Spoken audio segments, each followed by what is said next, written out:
戦争は変わった。一つの時代が終わり、俺たちの戦争は終わった。War has changed. It's no longer about nations, ideologies, or ethnicity. It's an endless series of proxy battles fought by mercenaries and machines. War and its consumption of life has become a well-oiled machine. War has changed. Verified soldiers carry algorithmic arms, manipulate social influence, AI enhance and regulate their timelines. Memetic control, information control, emotion control, battlefield control. Everything is monitored and kept under control. War has changed. The age of deterrence has become the age of control, all in the name of averting catastrophe from weapons of mass destruction. And he who controls the battlefield controls history. War has changed. And when the battlefield is under total control, war becomes routine. Think outside the cage.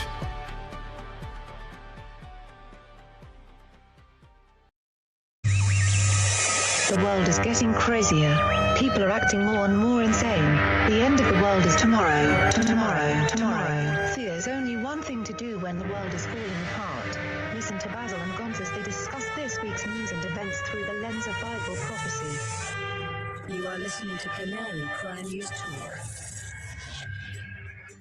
You're listening to Canary Crime News Talk. Today is August 19th, 2026. We are live to tape on episode 968. And today, Quantum Quartz.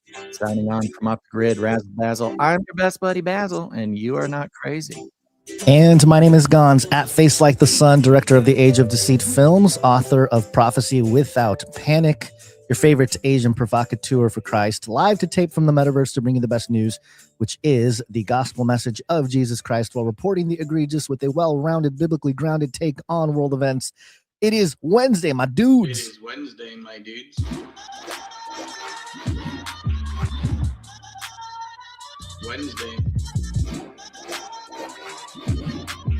Wednesday. It is August 19th, which means it's National Aviation Day. Congratulations to all of you airplane people. It is Orville Wright's birthday. He was born on August 19th, 1871.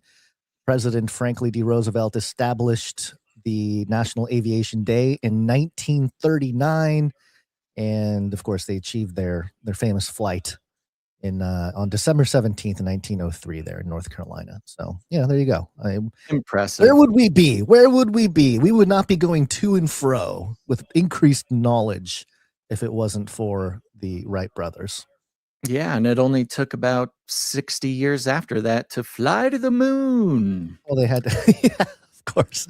And then they lost all the technology to do it. I don't know what we're doing.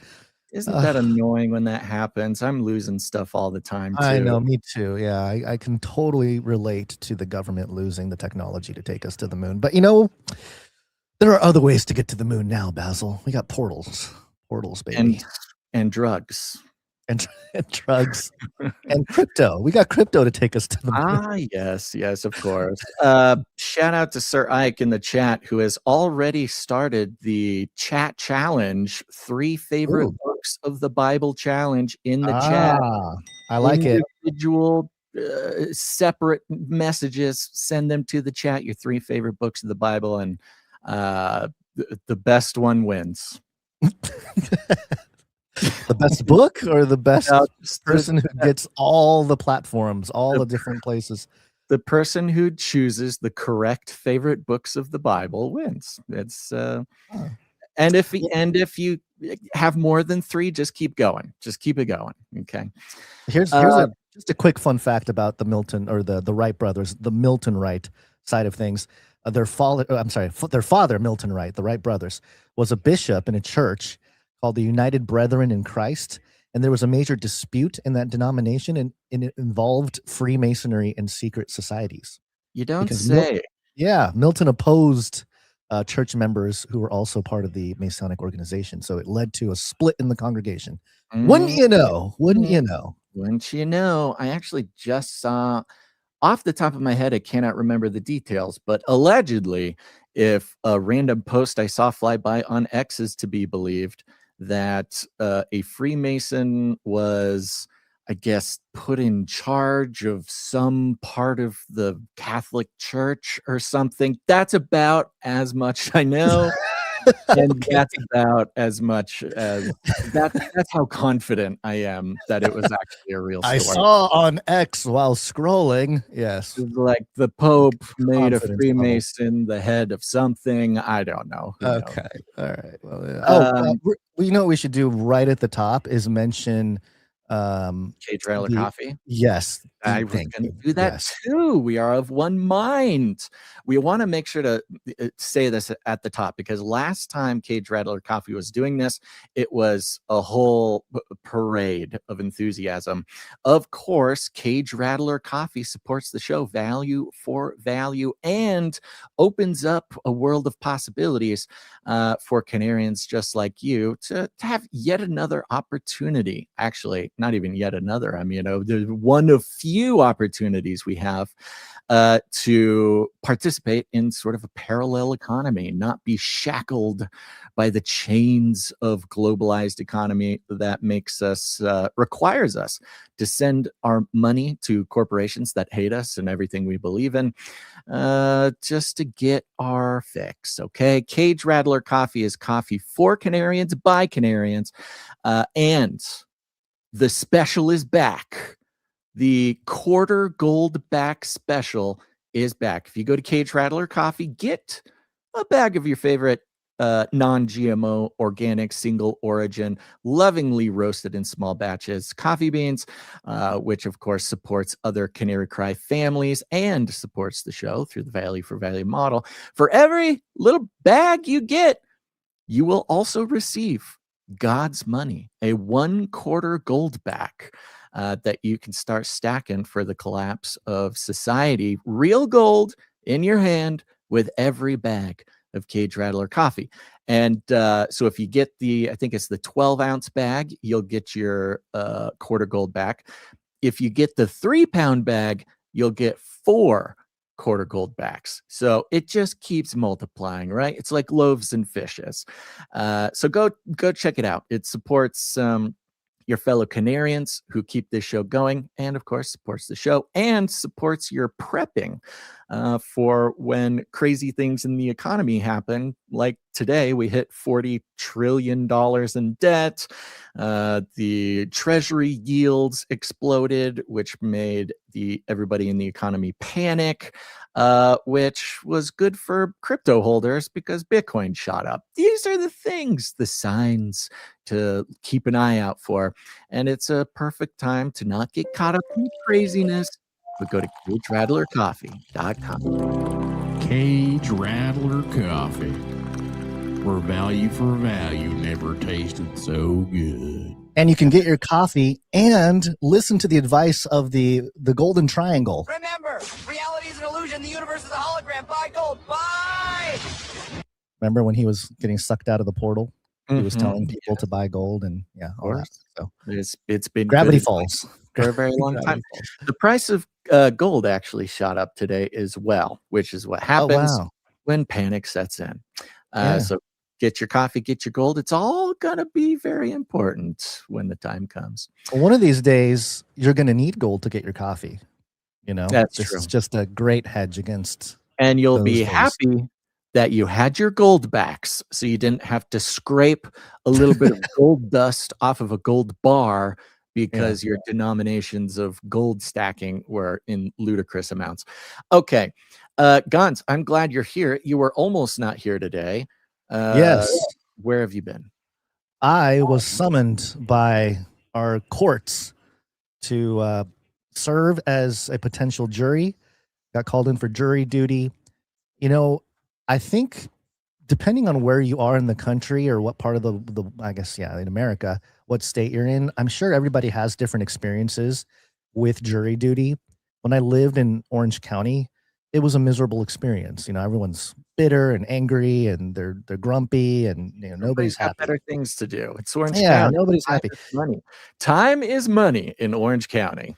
Yeah, but here I walk in, everyone's friendly, they're smiling, they're like, hey, thank you for being here. They're very generous, they're considerate. They're like, hey, look, we understand you probably have million things you could be doing right now, but we're very grateful that you're here and that you're taking time out of your busy lives to potentially serve the nation, the country, and all this. It made you feel very patriotic. Your And civil I duty. Yeah, our civil duties. And I had never gotten past like the original, like, hey, you walk in and you sit there and you wait all day. That the first couple times I was summoned, I just sat there in the waiting room, just like, okay, waiting for my number to be called. And then a few hours later, they're like, all right, you can go home. Well, yesterday was the first time I got called into the third floor of the building, which was I was one of 70 people potentially being picked for the actual jury for a cold case murder trial. I mean, it was intense, man. You made it. Yeah, it was crazy. And so they assign you numbers. Random number generator is what they told us, which I'm sitting there going, it's not random, but it's okay. It's fine. Random. Yeah, the quantum mechanics tell us otherwise. But in any case, of course, I'm thinking I'm going to be number 33. I can just feel it in my bones. Lord, give me a sign that not only am I not going to be 33, but that I'm not going to have to go into this situation and become a jury, because it was a 10-day trial, Basil. I don't have 10 days to take off. So that would mean I would have to do solo shows all the way up and through the Burning Man research trip. Yes, that would have been rough. Nobody wants that. Nobody. Out of the 70 people, I get picked. I'm number 32, Basil. Oh, that's hilarious. I saw it as a sign from God. I said, thank you, Lord. But at the same time, I was sweating because I really had the feeling that God was like, don't worry, you're not going to have to do this, but, pay attention. So we go into the courtroom, no phones. I felt like I was watching an episode of Law and Order or something. It's very intense. You got the man accused of murder standing there. You got the lawyers, the prosecutors, the whole thing. The whole guy court was system. actually there. He was there. Yeah. I mean, the whole thing, it was gnarly. And it just so happened that the first 18 they picked to go into the box to, get interviewed and all this stuff for the jury, they were able to basically find about 8 out of the 12 jurors there. And then with the backup, they needed like 3 backup or whatever. They summoned up till number 25 and they got their 12 full and then 3 substitutes or whatever. So I didn't have to actually sit on the stand and get questioned by the lawyers and stuff like that. But man, it was a really interesting experience. And the whole time, all I can think about is, man, our judicial system, our governance, our courts really is just a little microcosm of the heavenly courts. You can see it, right? You can see in the ritual. Yes, all the ritual, the objects, the costumes, all the whole thing. And also I was reminded, it all came back to me that I was taught all these things in like 4th grade or something. We did mock trials and stuff in 4th or 5th grade. So that was all coming back to me as well. But it was very interesting. And yes, we all had to stand up and let the judge come in, the honorable judge, and, the whole deal. And they made it really cold in there. It's kind of a warm season right now. And they made it icy, icy cold in there. So it had that extra feeling of like, of some kind of aura, this like, otherworldly. I don't know. Yeah, just like we're stepping into this cloud of witness or something. It was just this really intense experience. But it was a good one. It was, again, both partly patriotic and partly just recognizing the spiritual imprint of the heavenly realms, the heavenly courts. And we'll get into that a little bit later. But yeah, thankfully, I don't have to serve 10 days of jury duty or jury's actual jury. But I came close. That's pretty close, So. Yeah, yes, closer than I've ever been. Oh, there he goes. There's children. Yes, I won't even go on the rant, my previous rant about the way that laws are formatted and written, reflecting some ancient formatting of grimoires and the whole thing, the pomp, the circumstance, the ritual, the ceremony, the man's attempt to maybe recreate some sort of sacred version of rule of law. It's all very Oh yeah, there is authority, there is power in the symbols, and the not just the objects, but sort of I guess it's the ritual of doing certain things, and there's the transcriber. It was interesting. Also, I thought people type. Don't they type usually everything that's being said? This gal had a microphone that was wrapped in a giant sock. Yeah.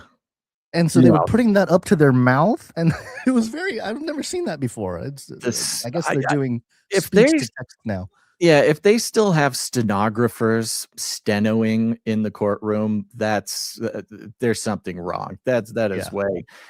They should just put their iPhone down and like turn on Siri, or accidentally, like when I'm texting someone, sometimes I'll accidentally press that microphone button that I hate. Speech to text, yeah. And then, if I'm listening to music, it'll like write out the entire lyrics of the song to text to my mom or something. I mean, come on. If I can do that on accident, the stenographers, they have technology. They had to go to the back hall to deliberate on something towards the end, and it's custom to play white noise in the courtroom while they're doing their deliberation in the back. Oh, and really? so it was, yes. So it was like this, and the judge came back and he goes, I apologize for that. I don't know why they have to do this. It reminds me of the movie Poltergeist. I mean, he brought up Poltergeist. Was it just like static? Like the static, yeah. And everyone kind of laughed, and then the young just people to were make like, sure "What's that nobody Poltergeist?" can hear them in the other room. I don't know. That's the thing. So anyway, we'll get into more of the court rituals and where that might come from a little later. But there are other things going on. Okay, let's jump into some science guns. And specifically, let's look at it in the context of the Age of Re-enchantment here.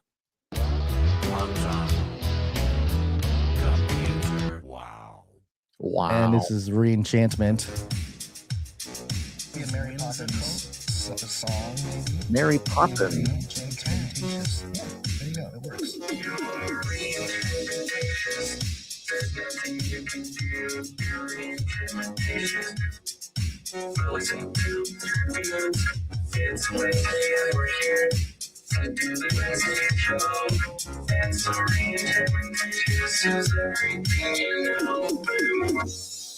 PopularMechanics.com headline: Your bad luck isn't random. And an Oxford physicist's proposed machine could help prove it. Oh, great. Right. Machine proving things. Your bad luck isn't random. I mean, it's just such a poignant headline, too. I mean, really preying on the, I don't know, the worry that a reader might have that they have bad luck. Bad luck, of course, the idea that, sometimes just bad things happen. There's no rhyme or reason. This headline is like, no, there's a reason that you're being punished. It says here, since the birth of quantum mechanics, the early 20th century theory that governs the strange behavior of particles at the smallest scales, the notion of randomness has taken on an almost mythical status in physics. Woo! Huh. So we've got this sort of scientific angle on the re-enchantment, right? The age of re-enchantment. Everybody's waking up that there's an invisible realm, that there's a spiritual world, there's a spiritual war, and everybody's trying to figure out now. The scientific materialism has been destroyed, but, of course, the scientists won't let go that quickly.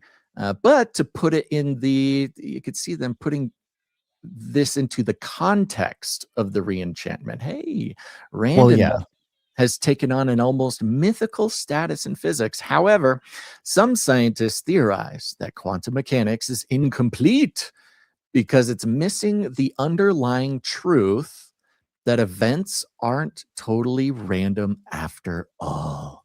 I love it. The language of underlying truth, which of course Right. is like exactly what the supernatural is, right?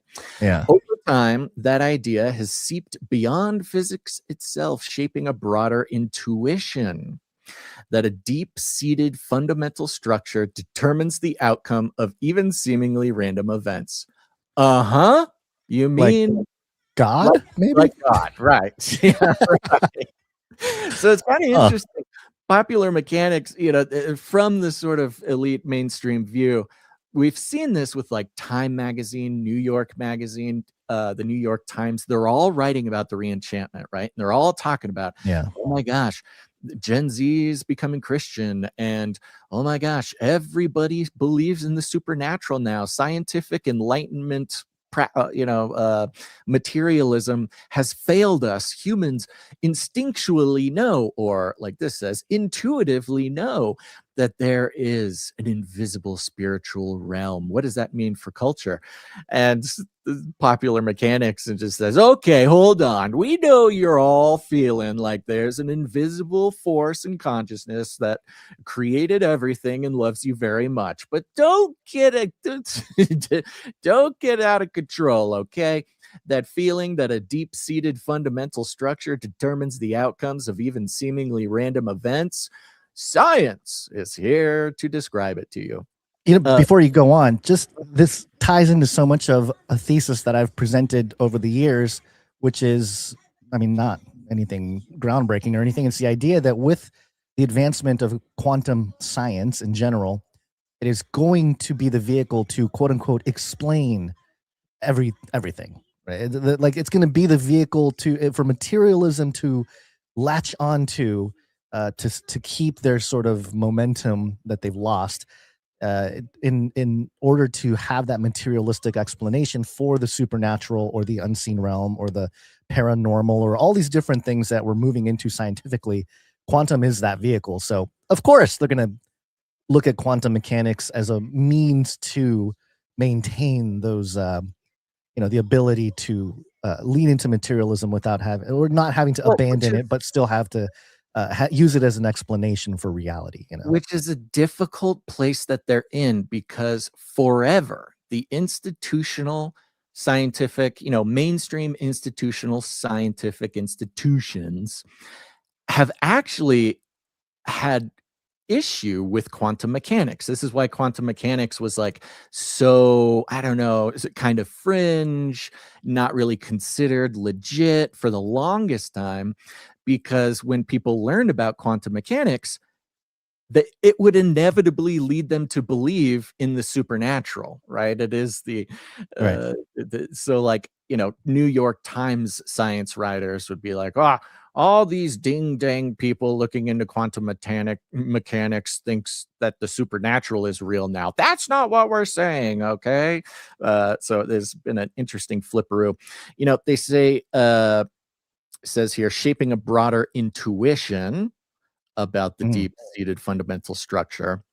Again, just referring to the state of created man, how within all of us we know, we desire, we yearn to be reunited with God, right? So they're speaking the language of all the way back to the garden.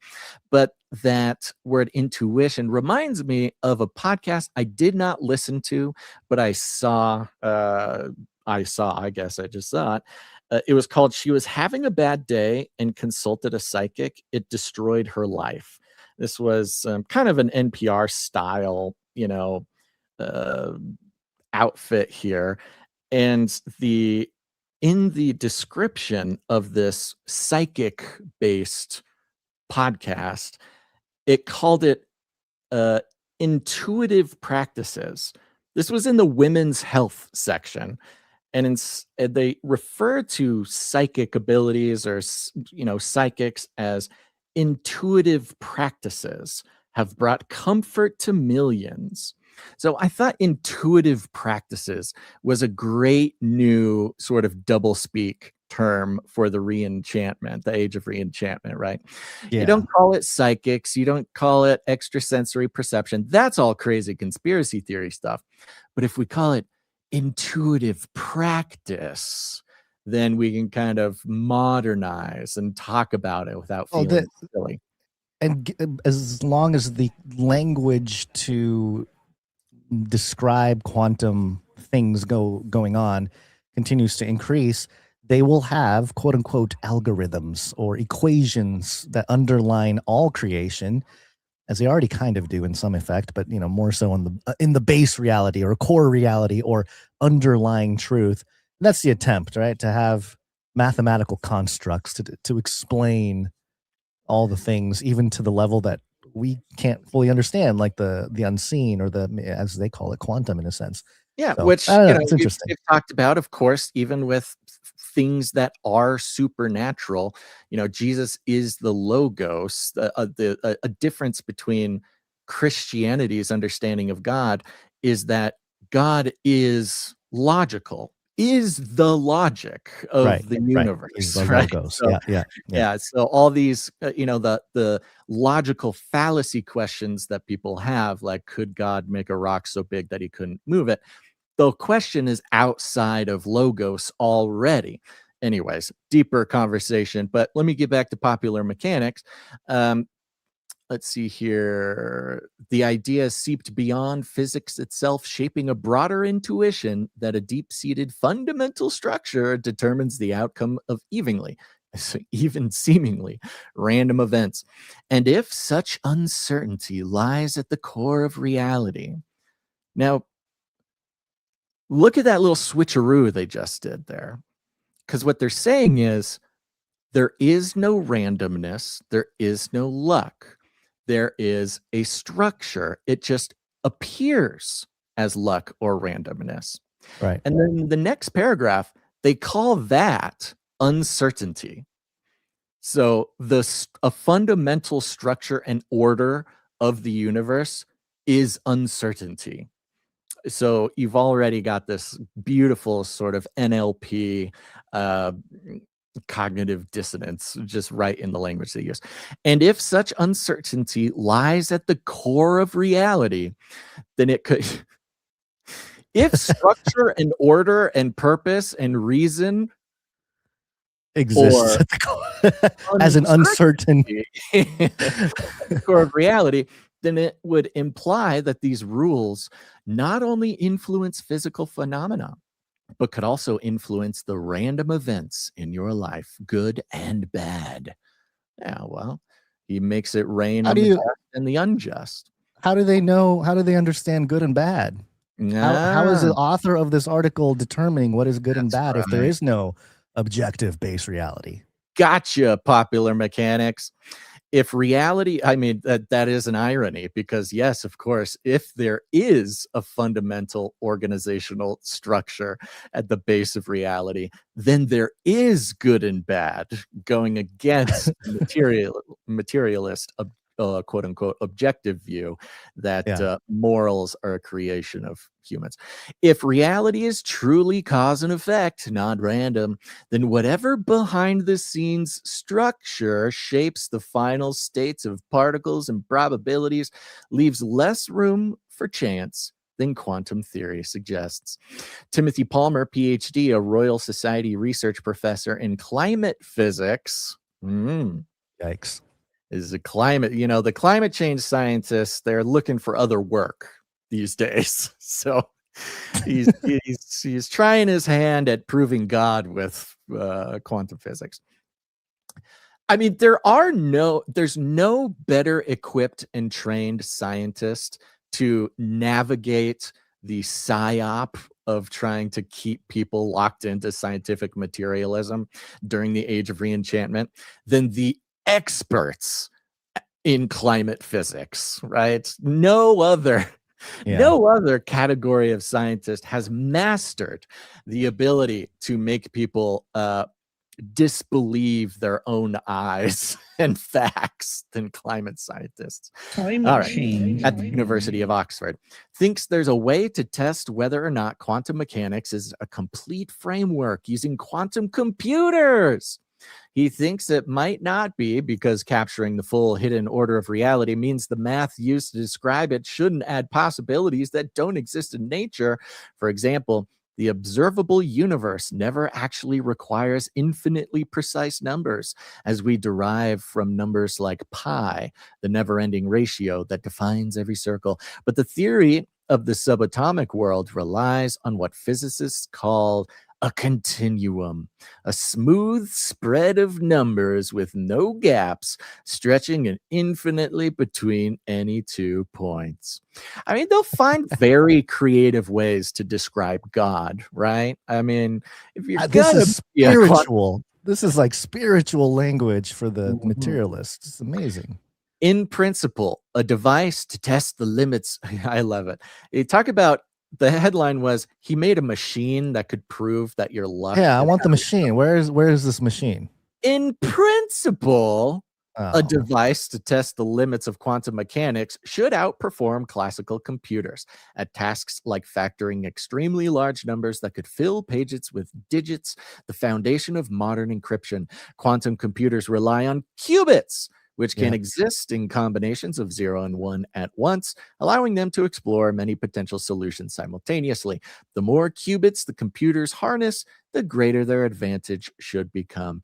Kind of a complicated nonsense, thing to a layman, but I did find it interesting that qubits, which are their sort of fundamental ingredient for a particle, that's like the smallest particle they've been able to identify, is also a measurement that's given the Bible, qubits. Now, they're not the same size, but you can see how the biblical language of qubits, which I think is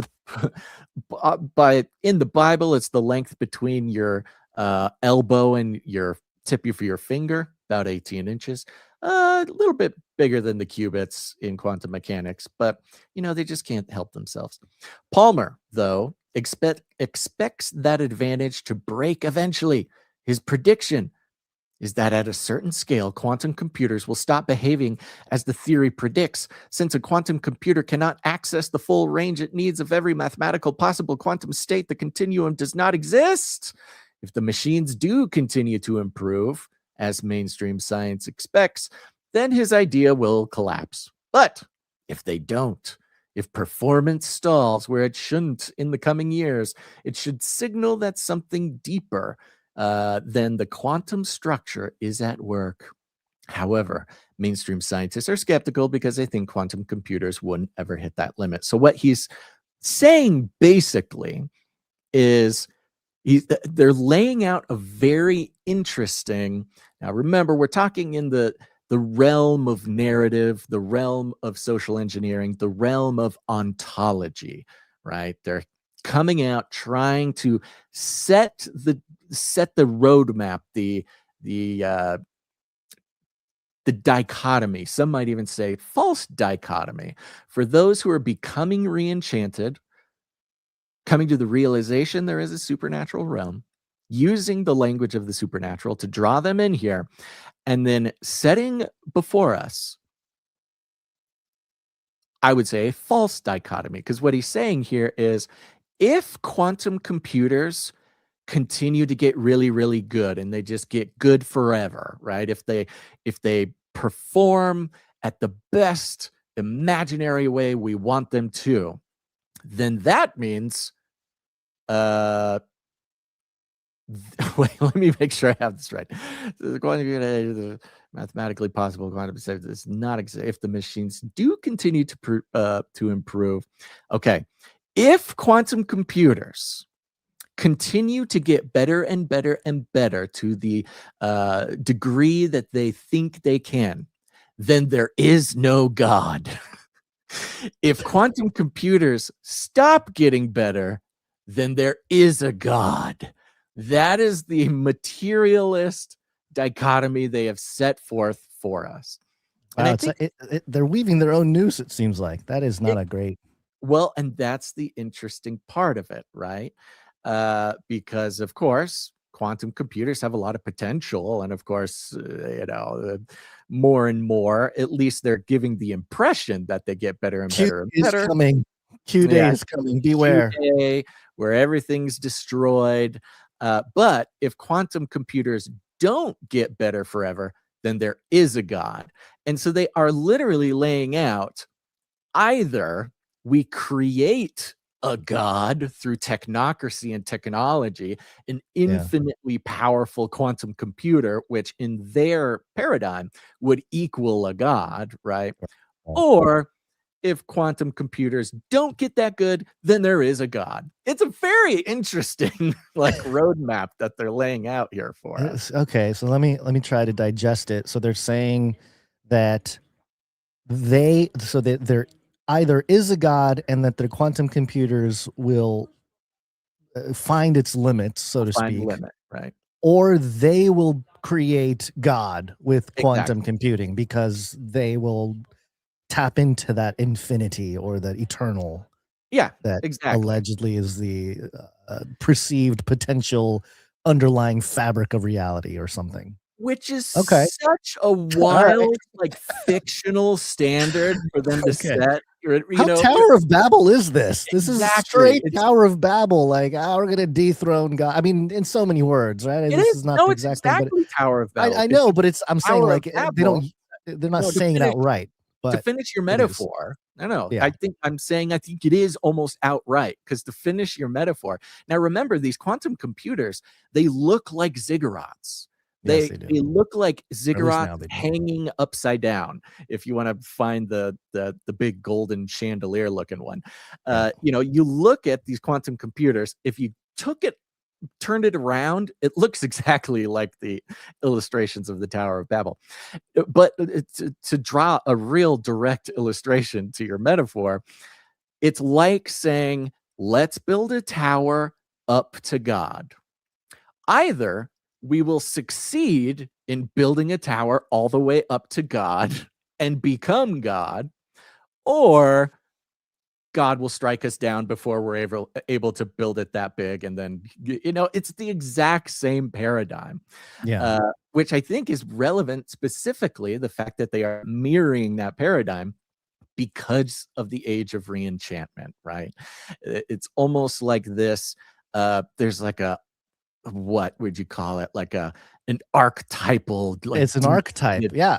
this Jungian story that they're telling here. Well, even without the Jung, the archetype just alone in its pure definition. But it's also another check the box when it comes to how we might be living in the days of Noah. Right. The reference to the days of Noah, of course, Jesus in Matthew 24, referring to that era as the return of Christ. It makes sense that, it might look different. Maybe they were using different mechanics back in way back in the day. But the idea, the heart of what is going on is precisely the same. And one might argue it's even more intense because, we're in the modern world, there's, I don't know. The heart doesn't change. There's nothing new under the sun. But even the fact that they're using a sort of theme of inversion, right? The fact that the quantum computer is an upside down Tower of Babel. Yes. Right. Yeah. It's very like 20th century occultists, right? Where Right. Satanism and the occult really at its core, at its very basic level, takes Christianity and just turns it upside down. It's just the direct opposite. If this is that, and that is this. Principally, that's what Satanism is, at least 20th century Satanism. And so, it's very interesting. Now, let's be clear, because Seagriff says, I don't see how quantum computers succeeding or failing has anything to do with the existence of God. And I think you would be right, Seagriff. I think that's our point. The entertaining part of this is the world's attempt to make the rules about God, whether God is or God isn't, which is exactly what was happening at the Tower of Babel. To finish this out here, says, where did I stop? Here we go. For That's now, just for now. Yeah. we can only speculate about whether or not next generation quantum-based machines could fail to scale up as Palmer predicts. The physics of the very small has withstood every experimental test for more than a century, earning its reputation as one of the most successful theories in science, which is lovely because it's, hey, all the other theories are not as successful. The most as the quantum woo-woo. They might be even more right than they even realize. What they're saying is man's attempt to supplant God is the most long-standing theory in human endeavor, right? Yeah, Since the garden, since the fall, man's search to supplant God is the most successful theory in human endeavor, meaning it's survived, right? Not that it's correct, and that's it's popular mechanics, so they kind of make it for the layman here. But when people talk about the success of quantum mechanics, is not that it's the best and correct, because it's mostly mystery. It doesn't actually explain anything useful for the most part, but it's such a broad and obscure theory, and I use that capital T, scientific theory, that it's that it has staying power. It's still around, right? It hasn't been sort of disproven, mainly because in quantum mechanics, it's almost disprovable, which has been the argument of institutional mainstream scientists and why they never liked quantum mechanics. Not even that long ago.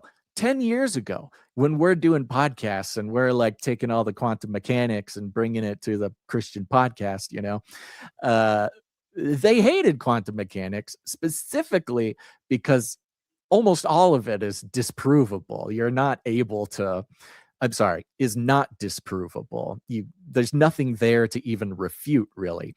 So that's what makes it so successful. Again, because the Tower of Babel, what exactly are you refuting? It's very bizarre. Just to end here, because let me see, theories in science. But if Palmer's proposed test reveals cracks in that success, the consequences could be profound. Because if chance is not fundamental, then perhaps what we call luck, the tantalizing notion that lingers between order and surprise. Surprise was a beautiful word to choose there, because what they really are saying, the tantalizing notion that lingers between order and chaos. Yeah. I love that. Surprise. Beautiful doublespeak for great chaos. Euphemism. Yeah. May become something else entirely, a placeholder for the structure we have yet to uncover. Now, whether or not there's any real valuable scientific information in this article, it is popular mechanics. They're sort of embarrassing to science because they love doing exactly what scientists say they hate, which is take science, extrapolate, make it fun for the layman, and put some woo-woo on it, right? They're aggregating the philosophy to present to the masses in a sense. Right. This is part of the I guess as I mentioned earlier, quantum anything being the vehicle to tap into the topics of eternal or infinity or these sort of unattainable conceptual ideas. Quantum is that vehicle for science to maintain some sort of authority in discussing its stance in the philosophical conversation about the nature of reality. And I don't even know if the author or popular mechanics, was attempting, because remember, we're living in the world of narrative, social engineering. We're in the age of re-enchantment. How does the machine, how is the adversary, how is the beast system sort of changing their strategy, their tact, their messaging, their narrative in this time when humanity is en masse coming to the realization that their intuition, there is a God-given compass inside of us that leads us to the supernatural, right? And so this, whether the author or popular mechanics meant this, it is at least a manifestation of the system trying to once again create this false narrative of, okay, here we're gonna build a tower, okay, and if we get this tower all the way up to heaven, we'll kill God, we'll be God, it'll be awesome. But if we don't do it, then that means there's a God, right? Almost setting a scientific line in the sand, which has been the aggravation of science, between science or enlightenment values or whatever, and religion or spirituality for our entire history, has been the line of the sand. How could science prove or disprove God, right? That's sort of the, like, it's a statement so absurd, right, that to even insist on that as a question that could be answered is in itself a sort of deception. It's part of the deception. And so, here we go. I think it's the next weapon for the detractors of God to wield in an attempt to slay him, basically, in the context of the Tower of Babel and climbing the tower and dethroning God. It comes from the place of pride, and it is inherently spiritually antichrist. I think you can say that with confidence. Exactly. And I think it's extra interesting in the world of rhetoric and narrative and mind control, because this idea of luck or randomness, we have a very different relationship with that idea nowadays. Yeah, no, this is you're right. Yes, very pagan. Because of algorithms, in this sort of, algorithms. because of the technocratic, beast system we're living in, we have. I actually would be interested to hear what you think I was going to say, but we have a different relationship with randomness and luck today, because we all come in contact with quote unquote randomness every day because of the internet, because of algorithms, because of our timeline, because what of we perceive as random, right? On our timelines, we randomly saw this on while I was scrolling. Well, exactly. We say And random, but it's an interesting illustration, because we all intellectually know that our timelines, our algorithms, the random scroll of feeds and videos or whatever, our body and our brains sense that as random. The way our body reacts, the way our brain lights up, experiences your timeline as if it were random. That's why it locks you in. That's why you keep scrolling. That's why your instinct is to stay in that scrolling mode. However, we intellectually know that it's not random at all. It's an algorithm that is perfectly tailoring our experience to what it wants us to experience. The lie is that the algorithms, are trying to give us what we want. What it's really doing is giving us what it wants, which is what advertisers want, basically.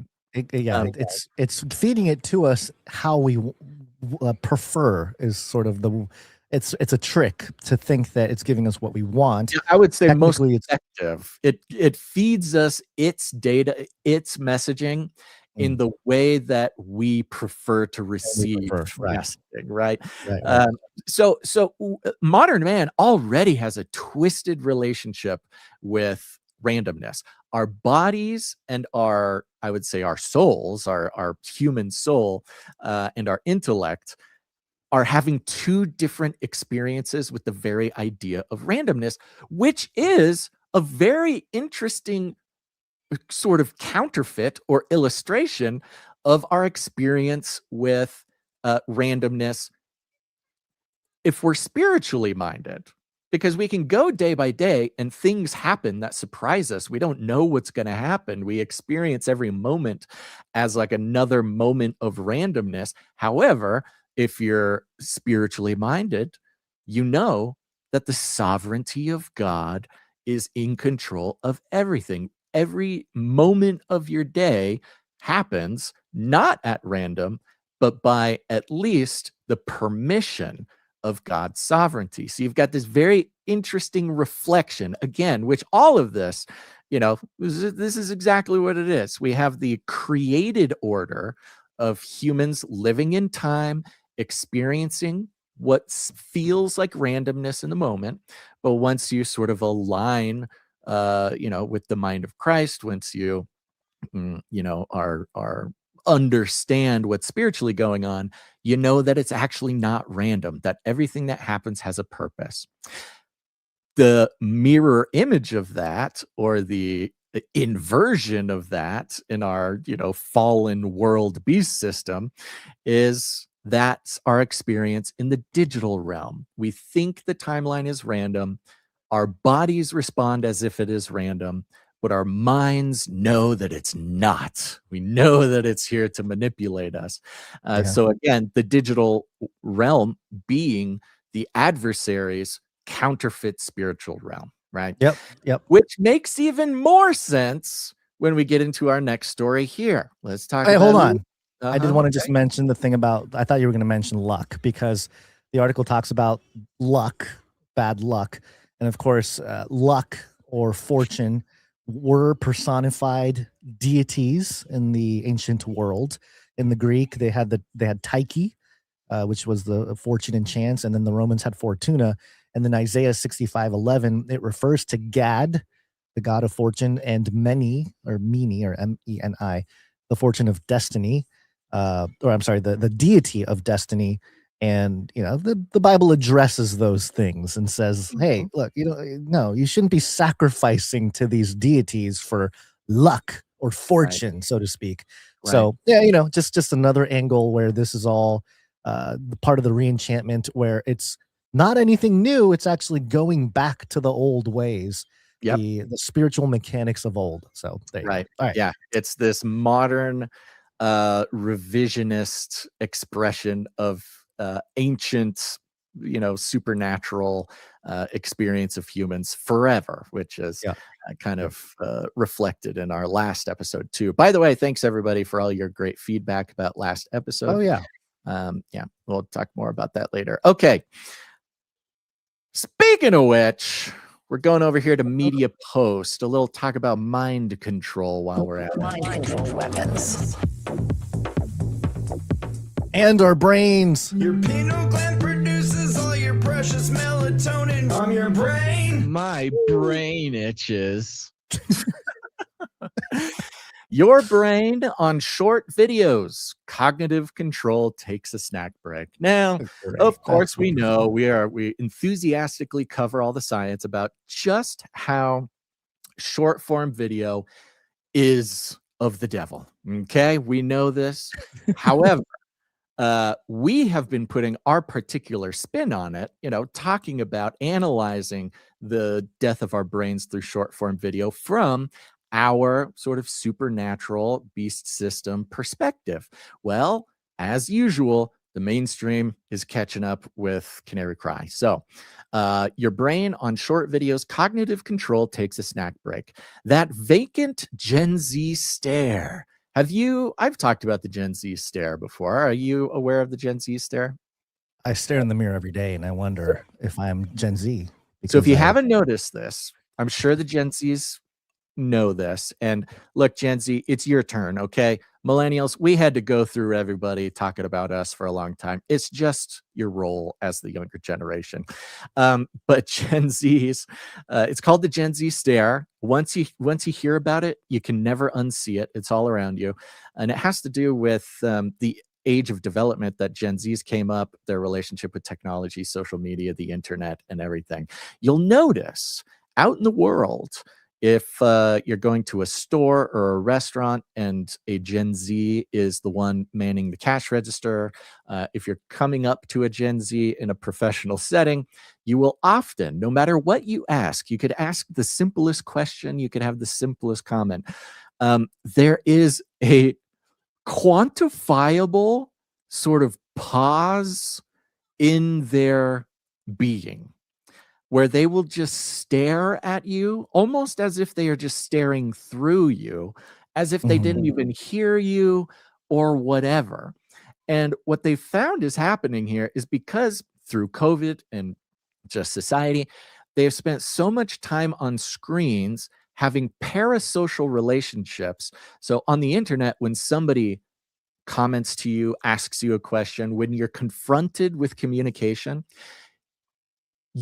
nobody's looking at you, nobody's perceiving you. You get to take your time, you get to think as long as you want before you respond or whatever. And this has somehow been programmed into many Gen Zs, where even when they come face to face with a human communicating with them, they need this extra long time where they are just deadpan, staring through you as if they're staring at a screen, because They're their brain, processing. because they're not used to having to process quickly communicating with somebody. Look at, there you go, you've got the Wikipedia page up for it. So it's this whole thing, and once you hear about it and you understand it, it's very funny. You do notice it a lot when you're out. Yeah, there was a moment I met with a younger person who's getting married and stuff, and we sat down for lunch one day, and I noticed, this is a couple weeks ago, and he just stared at me. Yeah. Like, and I thought, you almost want to like wave your hand. Yeah, I was kind of like, hey, and I kind of tried to break the ice and start the conversation. But he was not, even that was a little awkward. Like, it took a second for them to respond to me, which was like, are you okay? Is something going on? But now I realize totally this is just the Gen Z stare. Yeah. Crazy. I want, so maybe somebody's already done this, but I'd be curious if some like economist or somebody could actually quantify like the hit to GDP that comes from the Gen Z stares. Like, you take all the work hours that are lost across the entire economy on the, like, just the extra 10, 20 seconds, in each interaction. Like, I'm sure you could put an actual number, dollar amount on what's been lost to the economy, to the Gen Z stare. All right. That vacant Gen Z stare may not be entirely a theatrical response to being asked whether anybody works here. A new neurological study found that preferred short videos significantly deactivate two regions of the brain associated with cognitive control. The findings, and listen to that, it's cognitive control, meaning you lose control. You're no longer in control of your cognitive processes. The findings suggest that watching an appealing stream of bite-sized clips shifts the brain into an immersive, low-effort state in which self-monitoring takes a breather. In other words, older generations aren't necessarily imagining the effects of a media diet assembled from videos shorter than the useful life of an open bag of Doritos. The research doesn't prove that short videos caused shrinking attention spans or the Gen Z stare. Doesn't prove, they say. Likely story. It does show that when young adults watched clips they liked, parts of the brain responsible for monitoring behavior and exerting control became less active. For advertisers, that's both an enticing opportunity and a flashing hazard sign. Okay. The modicum of conscience left in the advertisers is the flashing hazard sign. Otherwise, they're part of the issue here. The enticing opportunity is just too tantalizing. The attempt to try to paint advertisers as any sort of like caring, sentient being who would some refuge of humanity left. Pause for a second at the idea that they have a hypnotized, literally cognitively captive, audience of people they could sell to. Just this earnest attempt to try to make us think that, advertisers are human. Because the funny part here is they say advertisers, and what they want you to assume is that it's a human, right? An actual individual lady working at an advertising company. But advertisers are not people. I'm sorry. It's not the individuals. It is the system, the corporations. The beast system is the advertisers. Short videos can slide past the brain's usual gatekeepers, producing unusually frictionless engagement. Unfortunately, Frictionless is also how the industry describes a water slide before somebody hits the concrete. Okay. What industry are you talking about? What are you talking about? Whatever Research, AI wrote this. Some really it's interesting analogy. I know that I think you're right, because it's very funny. You can see what they're trying to say, but it's almost so out of context with so little details. It's this sort of flourish of language to, again, try to make you think that advertisers have some sort of human soul, which they don't. Now, this section, they just describe in detail the way the experiment was done. They put these young people in MRI machines, and then played series of videos to them, and then, counted up what their brains did when they watched videos that they liked versus didn't like. Engagement isn't the same as persuasion, okay? So don't panic, everybody. Again, the attempt to try to convince people that this isn't all on purpose and that the system doesn't absolutely love this and engineered it on purpose is really cute. They say the researchers didn't interpret the deactivation as evidence that viewers temporarily became cognitively impaired. They said it more likely reflected adaptive downregulation during a passive activity requiring little conflict resolution. The distinction matters, which makes you know that it doesn't. The study didn't find that TikTok reels or shorts turn brains into decorative gourds. A lovely allegory there. Which if you're just reading through this and you're not paying attention, maybe you're experiencing the adaptive downregulation of the internet. You would just read this and, take it for what you think they mean. But the fact that they're not saying anything, again, tells you that they're telling you the opposite of the truth here. It found that enjoyable short videos can encourage automatic processing, absorb attention, and reduced self-monitoring. Notice how it says it's encouraged automatic processing. They're putting it in a good way. It's not that it stopped your critical thinking and halted your control over your executive functioning. No. It encouraged something. I like this. This is automatic like processing. If you jump off of a 1,000-foot cliff, you're not going to turn into a pile of mush when you get to the bottom. You're going to have an opportunity to go through rehab of broken bones or something. It's encouraging you. It's weird. Hospital. It's weird. Yeah, I don't know. That sounds terrific if the campaign objective is completion rate. Now, when they say campaign, they're talking about advertising campaigns. Yeah. It's less reassuring if the advertiser expects viewers to compare prices, absorb complicated product benefit, or remember which of 9 nearly identical meal delivery services just interrupted the dancing corgi.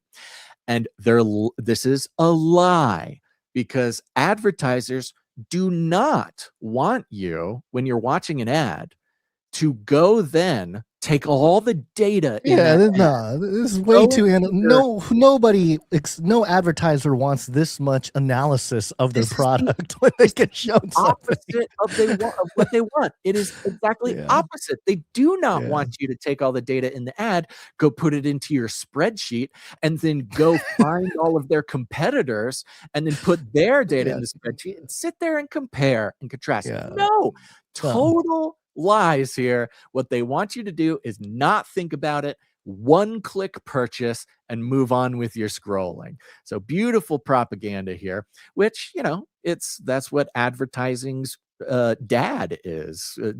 Propaganda is the father of advertising, of course. And, you already know to trace this back to Edward Bernays' propaganda and his uncle Sigmund Freud. The brain may be engaged with the experience without scrutinizing the advertiser's message. A completed view can therefore mean captivated but it can also mean pleasantly anesthetized while a logo passed through the room. Sure.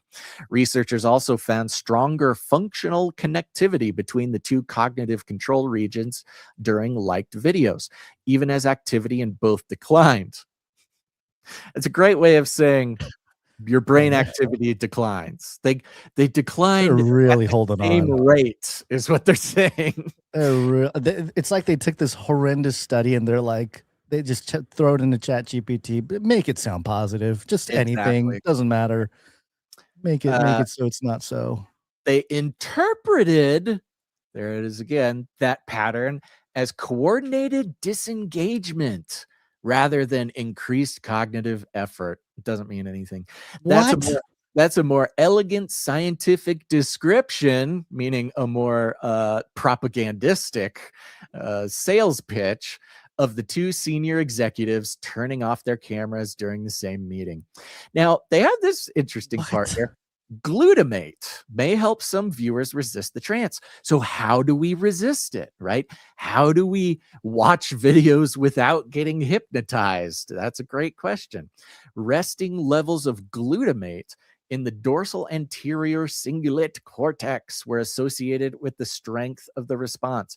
Participants with higher glutamate concentrations showed less suppression of the cognitive control regions. So what they're saying is if you have high glutamate in your brain, then you won't be as hypnotized. Okay, so does this mean the whole thing about MSG being bad for your ramen noodles was a psyop? Something like that, because I then went searching. Okay, what's a way to increase your glutamate, right? If I want to increase my glutamate to not get hypnotized by this, what should I do? The first suggestion on the AI on my search function was take Adderall. If you take Adderall, you can defend against the hypnosis of short form video. I mean, you can start to see a theme in this article, in this study, in the whole thing, which is beautiful, again, to the inversion of truth, right? The inversion of what we would expect to be the case, both in their quote unquote interpretations of the science to the solution. So yes, all you kids out there who want to avoid being hypnotized by your short form video, go get on Adderall. Yeah, sure. Wow. I'm sure The circular economy of big pharma is just way too powerful. It's like, oh, all of this cognitive manipulation is being exposed. What do? Make sure to put a very popular drug in front of them. Make sure they get on pharmaceuticals, our favorite pharmaceutical, Adderall. Now, they talk a little bit about the Facebook court case here, but I'm going to skip that. At the end, they say, advertisers inherit the ethical headache. Oh, these advertisers, they're just so torn with the ethics and the morals. For media buyers, the report strengthens the case that short video is neurologically distinctive, not merely television chopped into vertical rectangles and fed espresso. Its ability, they're saying here, this confirms what everybody knows, which is scrolling short form video makes you buy stuff more. Its ability to reduce cognitive effort can make short video extraordinarily efficient at holding attention, but it may also make interruption, repetition, and algorithmic personalization more powerful than traditional exposure metrics suggest. Notice how they put the word but there. There's no reason to put the word but, because those two facts expressed the exact same thing. Advertisers will have to decide, okay, we got to rely on the morals and ethics of advertisers benefiting from a century of psychological and occult study to control mass populations through social engineering. I wonder what they'll decide. Advertisers will have to decide whether they're earning attention or exploiting a design system built to prevent attention from escaping. Regulators, parents, and courts are showing increasing interest in that distinction. The industry spent years trying to eliminate every obstacle between content, advertising, and the next impression. It may have succeeded so thoroughly that the human capacity to say enough became the obstacle. That's impressive engineering. It's also the sort of achievement that eventually requires lawyers. So there you go. I mean, it's just straight off the page here.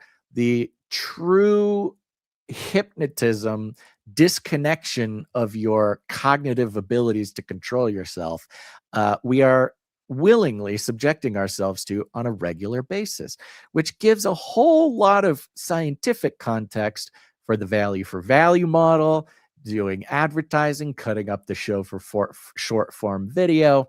And I think that the discerning canary in here will see the world, the digital world that we live in even more stark relief compared to the spiritual world that we were created for. Man, I guess none of this is surprising, but it is just continually disturbing, I suppose. Yeah, and it's the the same thing that's facts, but just more and more disturbing analysis by the mainstream. Yeah. What's interesting to me is commercials on TV have been 30 seconds usually for years, decades, until, of course, it came into the rest of the internet sort of content creation realm. Mm-hmm. But I'm interested to see how nostalgia gets. Yeah, nostalgia is being weaponized in closer iterations, more and more and more, it seems like. And nostalgia, I don't, maybe it's just because we're getting older or something, but nostalgia used to be like, oh, the kids that grew up in the 60s and 70s, now they're being nostalgic about the disco era or so. It seemed like there were decades in between the idea of something and the nostalgia for it. Mm-hmm. But it feels like, and even not like, for me, it's like nostalgia to me is like the 90s, right? Stuff in the 90s is very nostalgic, but I don't know. There's other stories like this. It's a little disturbing. Vine reboot Divine is now open to everyone. No invite code required. This is a application that is, I think. Yeah, I mean, I've talked about Vine before. Vine is an incredibly nostalgic app for me. It was the first. Yeah. It was the first app, and it's hard to believe that there was a first app, but this was before TikTok, before even Instagram did this, before anybody did this. It was the first app where your timeline was all video, that you just scroll down and it's all video. And the beautiful thing about it was that the videos could only be 6 seconds. 6 seconds, correct. And so Divine, not Vine, but it's a reboot. Divine is funded by Jack Dorsey, formerly Twitter. And he does not have any equity or ownership in the venture, but he did help fund it. And I just found it interesting that there's, first off, it says here the results, according to Divine's creator, Evan Rabble Henshaw Plath, not Rabbi, but Rabble, is an app with lots of weird stuff that is also completely unique. Quote, a bunch of what you see on social media is people clipping content and moving it around between things, Henshaw Plath tells Endgadget. Quote, none of the stuff you see on Divine was ever on other platforms before. It was either on Vine originally or now it's on Divine. You're not going to see the same thing that you see on TikTok or Instagram. So the idea here, they're not allowing any AI content. That's one unique aspect of this. They're saying only humans and in only 6 second chunks. And so, between that and then this other part, Divine's public launch comes at a time when there's increasing nostalgia for quote unquote old social media platforms. So what year was Vine? That wasn't that long ago, was it? It was maybe 10 years ago. It was 2013. So over 10 years ago. But it's I don't know. I don't know if that's long enough to be nostalgic, but in the sense of nostalgia, people want nostalgic short form video that doesn't have AI. I mean, the psyop is powerful. It's at the time it's like, oh, look at the short form. It's mind controlling the kids, shorter and shorter content. And then now it's like, oh, we want that. It's a good. It's just nostalgic to have 6 seconds of human video on a loop. On my timeline. I will say, I do feel nostalgic for Vine. I almost downloaded this app because the 6-second thing is such a short amount of time that you have to get really artsy about it. There was a whole like art category, which just was weird. And the looping function is a huge part of it. So you're always trying to make the end of your thing loop into the beginning of your thing again. So it has such strong constraints, arbitrary constraints, that you kind of, it forces you to think more, to work harder, to try to make something that's actually fun to watch. I don't know. We'll see how it goes. But yeah, it is interesting that the revolution against our current social media is to go back to 2013. Listen to Henshaw Plath here. He says, quote, with Divine, our theory is that part of the problem is that we centralize power in a few people's control, he said. Our solution is let's not put ourselves in charge again. Let's bring back the old content. Let's empower people to not have AI slop. And let's design it this way so that it can't be okay, that's a bad word. In the future. I didn't realize it was a bad word that was kind of made up. But yeah, so the idea being this technocrat saying, let's not put ourselves in charge. Let's let the minions have control. Give them the feeling of nostalgia. Let them feel like they're in control again. It'll be an interesting experiment. We'll see how it goes. Yeah, we'll see. You know, I just want to touch on it because we got stuff to get to. But remember brain organoids, Gons? Of course. The computer, the petri dishes filled with human brain cells that were grown in a lab. Yes. And then the most put on interesting microchips of little mice brain on microchips. Computers. You can actually you can order compute. You can pay money to have your computation be done on a microchip that has a human brain organoid on it.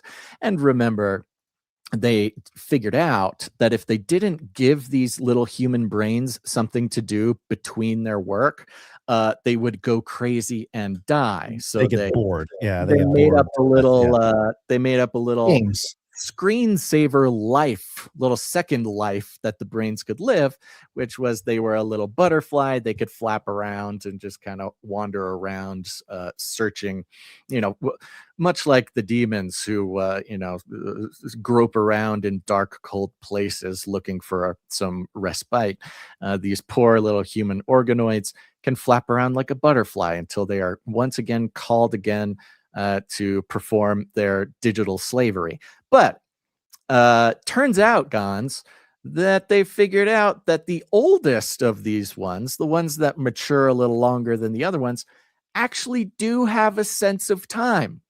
And they do record the passage of time. Yeah, isn't that weird? Isn't that horrifying? And, there's a bigger conversation to have about this.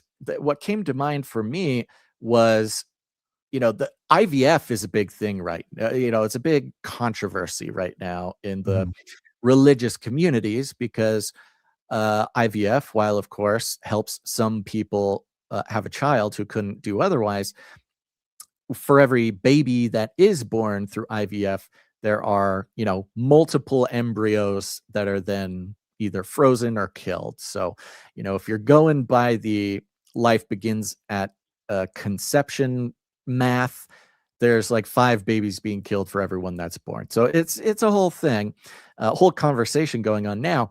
But these brain organoids, of course, goes, oh my gosh, they're human brains. They're thinking, they're recording the passage of time. This is horrific. But if we wanted to walk through, let's just say, the logical theology of it, if an embryo, which is the totality of a potential human, if that receives a soul from God, then does just some brain cells, is the soul harbored in the brain cells? do these organoids have something like a human soul? Do they not? Because of course that's going to be maybe one of the biggest questions moving into the future here. But it's just an interesting thing to ponder. I don't know if we want to get too stuck on it, but it's very interesting. We're not going to read the article. No, I'm not going to get into sacramental materialism and Saint Agatha's skull being installed in a body today, but because I want to get to your Bible study, Guns. I want to make sure we have time to get into I was really looking forward to Saint Agatha. I know.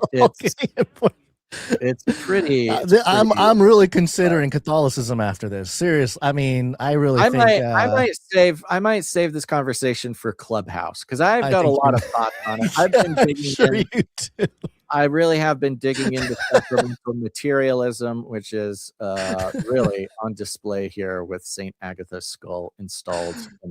It's very like Terminator, just aesthetic. Super Terminator. What is going on here? I don't even I'll dive into the theology later, but aesthetically, that looks like some sort of ritual of something. So it's very Terminator, very spooky. Okay. I want to get to your Bible study, Guns, but first we got to thank producers. We are on the value for value model. Don't go anywhere, folks. Just know that we are not short form video. We are so unattractive to advertisers that the algorithms purposefully make sure that nobody watches this. But instead, we're on the value for value model, which inherently values your the beautiful soul that God gave you and the choice you have to participate in actually putting value back in to things that you get value from. And it's the only way that we survive here. Without the active participation of people putting value back into the show wouldn't exist. And you can put value back into the show by producing with your time, your talent, or your treasure. Whatever it is God calls you to, bring that value back to the show. You can go to canarycry.support to learn all about it.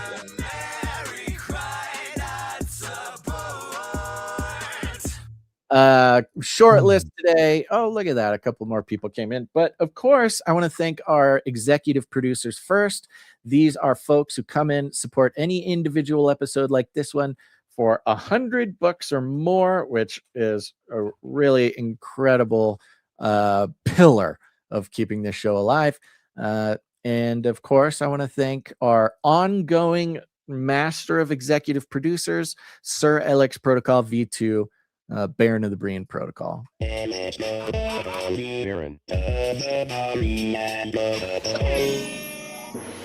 Right, coming in for $100.33. Thank you. Illuminatus! And let me check this one. Yes, and let's thank Chelsea S. Executive producer Chelsea S. came in again today. Yeah, she's on a streak. Oh, that means she's on a streak, right? She is on a streak, a 2-episode executive producer streak. Thank you, Chelsea S. Thank you, Chelsea S. Yeah, lovely. And that's it for the execs today. We do have some people who came in under the executive producer amount. Okay. That entitles you, if you come in above $7.77 and under executive producer, you're entitled to have a note read on the show if you'd like, but keep that in mind when producing the show. Today we've got producer Rebecca T. She's on a streak. 51 episode streak. Woo! Yeah, she's on a streak. And she comes in for $16.92, which I did a little search. I was trying to see what $16.92 might be. The Salem witch trials came up. We're in $16.92. So maybe this is like a witch hunting producership from Rebecca. Maybe T. That's a good one. I like it. Yeah. Very good. Next up, we got producer Bruce W. came in for $11.11. Bruce W. Thank you. A producer named Say It Ain't So joined the Patreon for $5.11 a month. Thank you. Say It Ain't So. Say it ain't so. Say it ain't so. And we had producer Monica come in. She's on a 21 episode streak. Monica 21.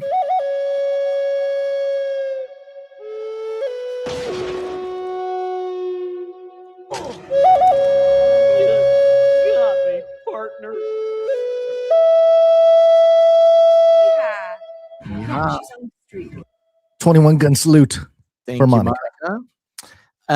And that's it for the producers that came in over $7.77. We got a couple people who came in under that amount. We like to thank them on Wednesday, usually because they're keeping big long streaks going.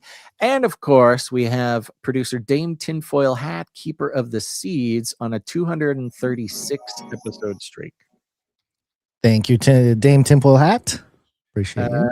We've got, of course, Sir Casey the Shield Knight on a 650 episode streak. Sir Casey, the Shield Knight.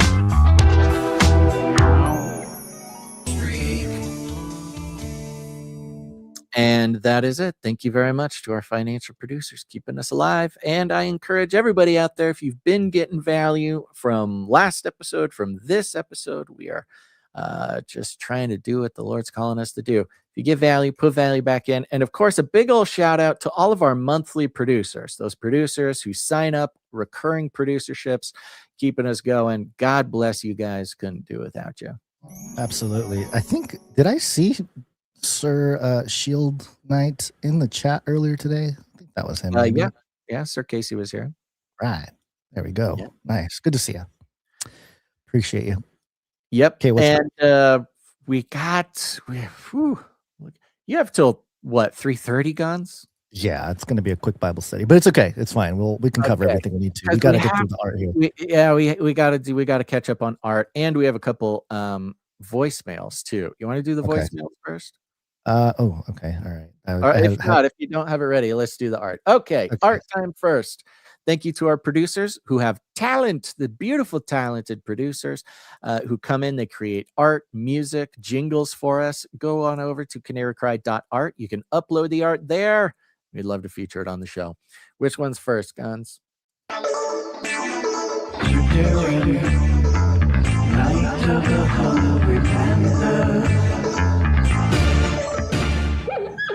Sir Darren came in on the 12th with a couple train art.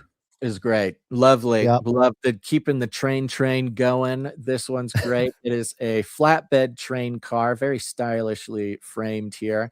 It's got two containers, not storage containers, but cargo containers on the train.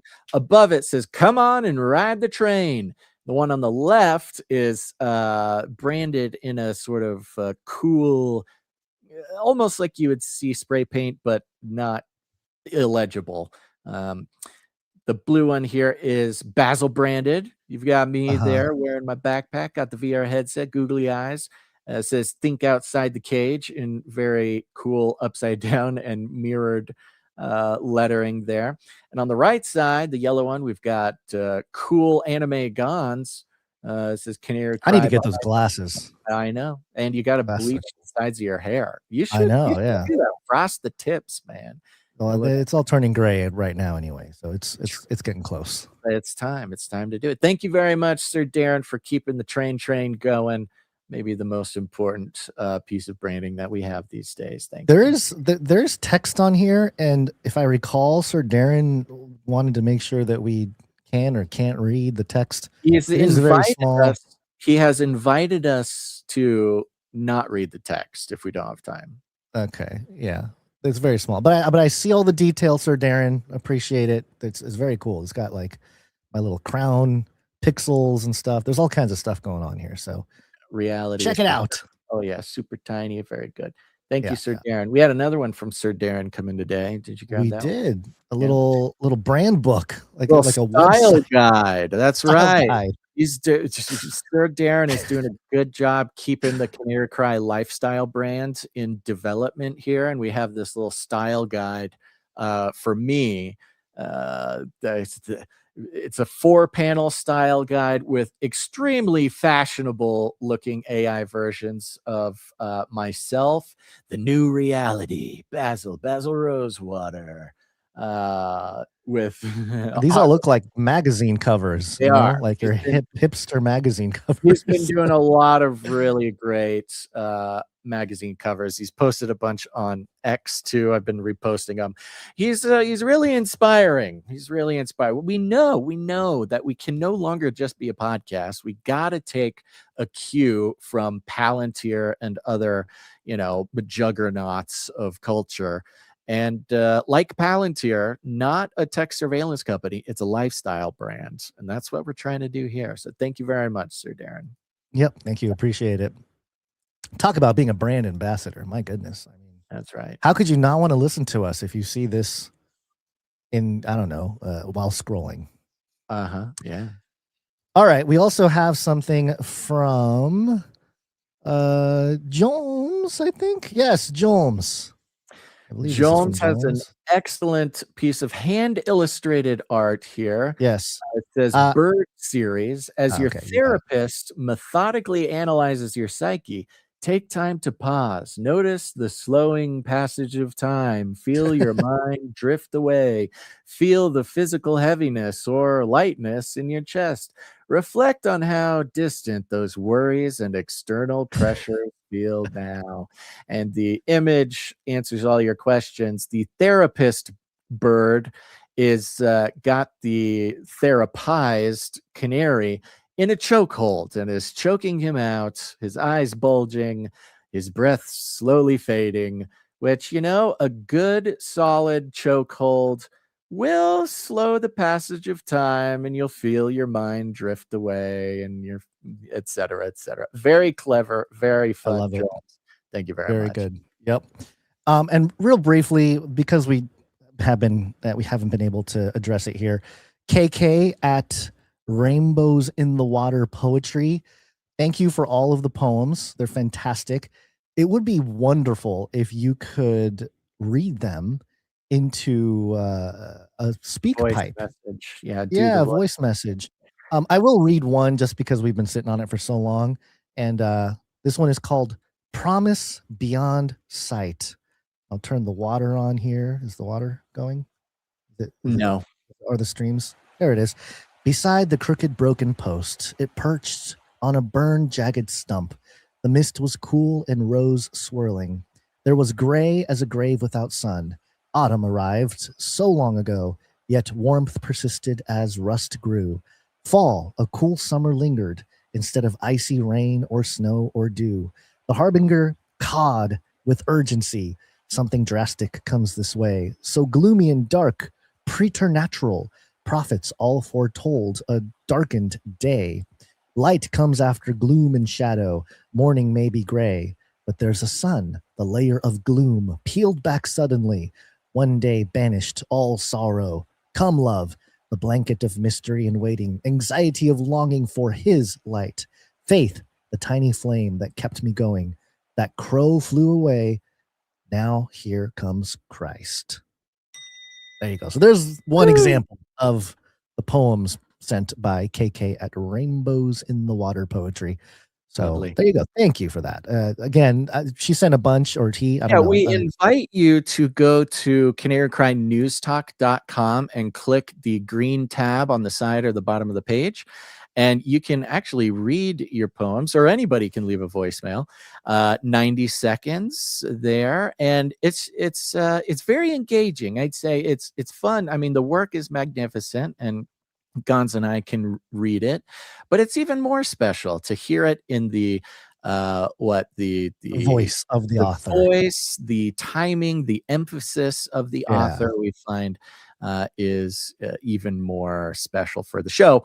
Speaking of which, for example, Nomen Prunte. Yes, I believe this is very good poems here. Segue. Here's Nomen Prunte. Wait, is this going to play? Come on. All right, hold on. I need a little refresh. Refresh. Nomen Prunte. Nomen Prunte here. This is Burial. Tonight, old man, you swim with the fishes. All you've earned is a pair of cement shoes. I hope you know it's nothing personal. My marker for the family business. Requirement for initiation. Your henchman filled the boss man full of holes. Instead of bowing out, he sprung the trap, robbed you of your weapon of extortion. Now we know we don't need your protection. And you see, you just can't kill a dead man.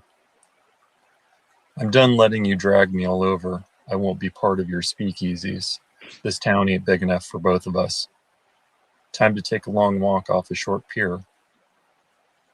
2 of us will go down to that river, but only one of us is coming back.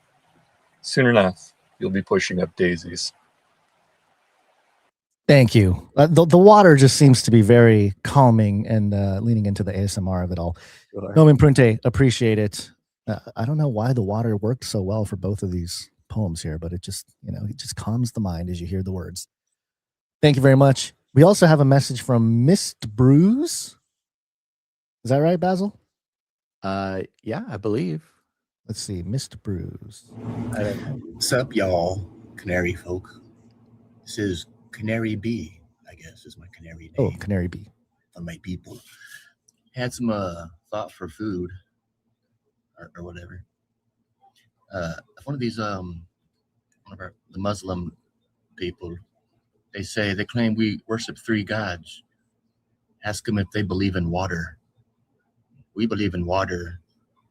This water has 3 states. We see a cloud, we know it's a cloud. We see the wind, well, we don't see the wind. You know what I mean? Anyway, 3 states, yeah.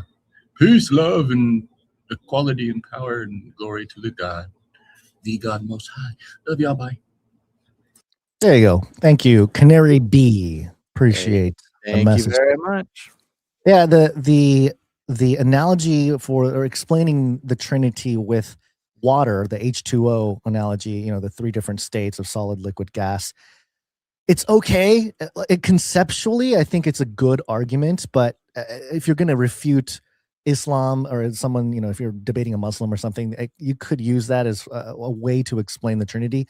The problem is that it actually leans into something called modalism, which is a lot of people in theology would suggest that modalism is a heresy because they would say that God appears in different modes. There's the Father mode, there's the Son mode, and the Holy Spirit mode. And when you really look at the Trinity, it's all of them at the same time. It's not different. It's not like different forms, right? So, just the weeds of all the stuff. As When is you go into the often details. case. Yeah. Yes, metaphors and allegory and poetry are sometimes the closest we can get. The Trinity is tough to describe. Indescribable. Yes. Yeah, for sure. Thank But you very much, Canary. appreciate that. Appreciate the thought. Okay. Anything else, Basil, before we jump back in? No, I think that is it. Thank you to all our producers, and we will be thanking more people, I guess, next episode. I've never said that. Why would I say that here? Anywho, yeah, all done. Let's go. All right, real quick. Dater. Oh, what is it? Fauci? The dater. Okay. It's Just news an about update. Fauci. Yeah. Just fun update, just to give you an intro into your Bible study here. And just so everybody knows, former senior NIAID official pleads guilty to charges connected to concealing federal records during COVID-19 pandemic. Of course, Fauci did nothing wrong, and that's why he got pardoned for an unlisted crime. Although his compatriots seem to be in a position where they're not even trying to fight the charges. A former National Institute of Allergy and Infectious Diseases employee pled guilty in federal court today to a conspiracy charge stemming from a scheme to avoid Freedom of Information Act requests and the Federal Records Act in connection with communications about coronavirus research grants. I could write the whole thing, but the thing is, once COVID got rolling and people said, hey, it looks like we funded this COVID lab. We shared the document like the day things started locking down. It circulated amongst our peers, Basil. It was known immediately. We were like, what was it, Eco Health Alliance or whatever it was, listed in there for coronavirus gain of function research. I mean, I think it's still on the timeline on X in like March 2020. So yeah, we were all over that. But then this guy, David Moran's guy. the hope is that this is sort of a first domino to fall. We'll see if something else happens. But it's so obvious, so blatant, and the evidence so directly shows It's that like all public too. the whole It's like, gang okay. was like, uh-oh, we got to do these things to make sure people don't know that we Shut made down code. YouTube. Yeah, it's man. Anyway, we did get a response from Anthony Fauci. You do not know what you are talking about. That's all he has. Yeah, classic. All right. So since we're talking about courts and things of that nature, thought I'd ground it here in scripture. It's got to be biblical.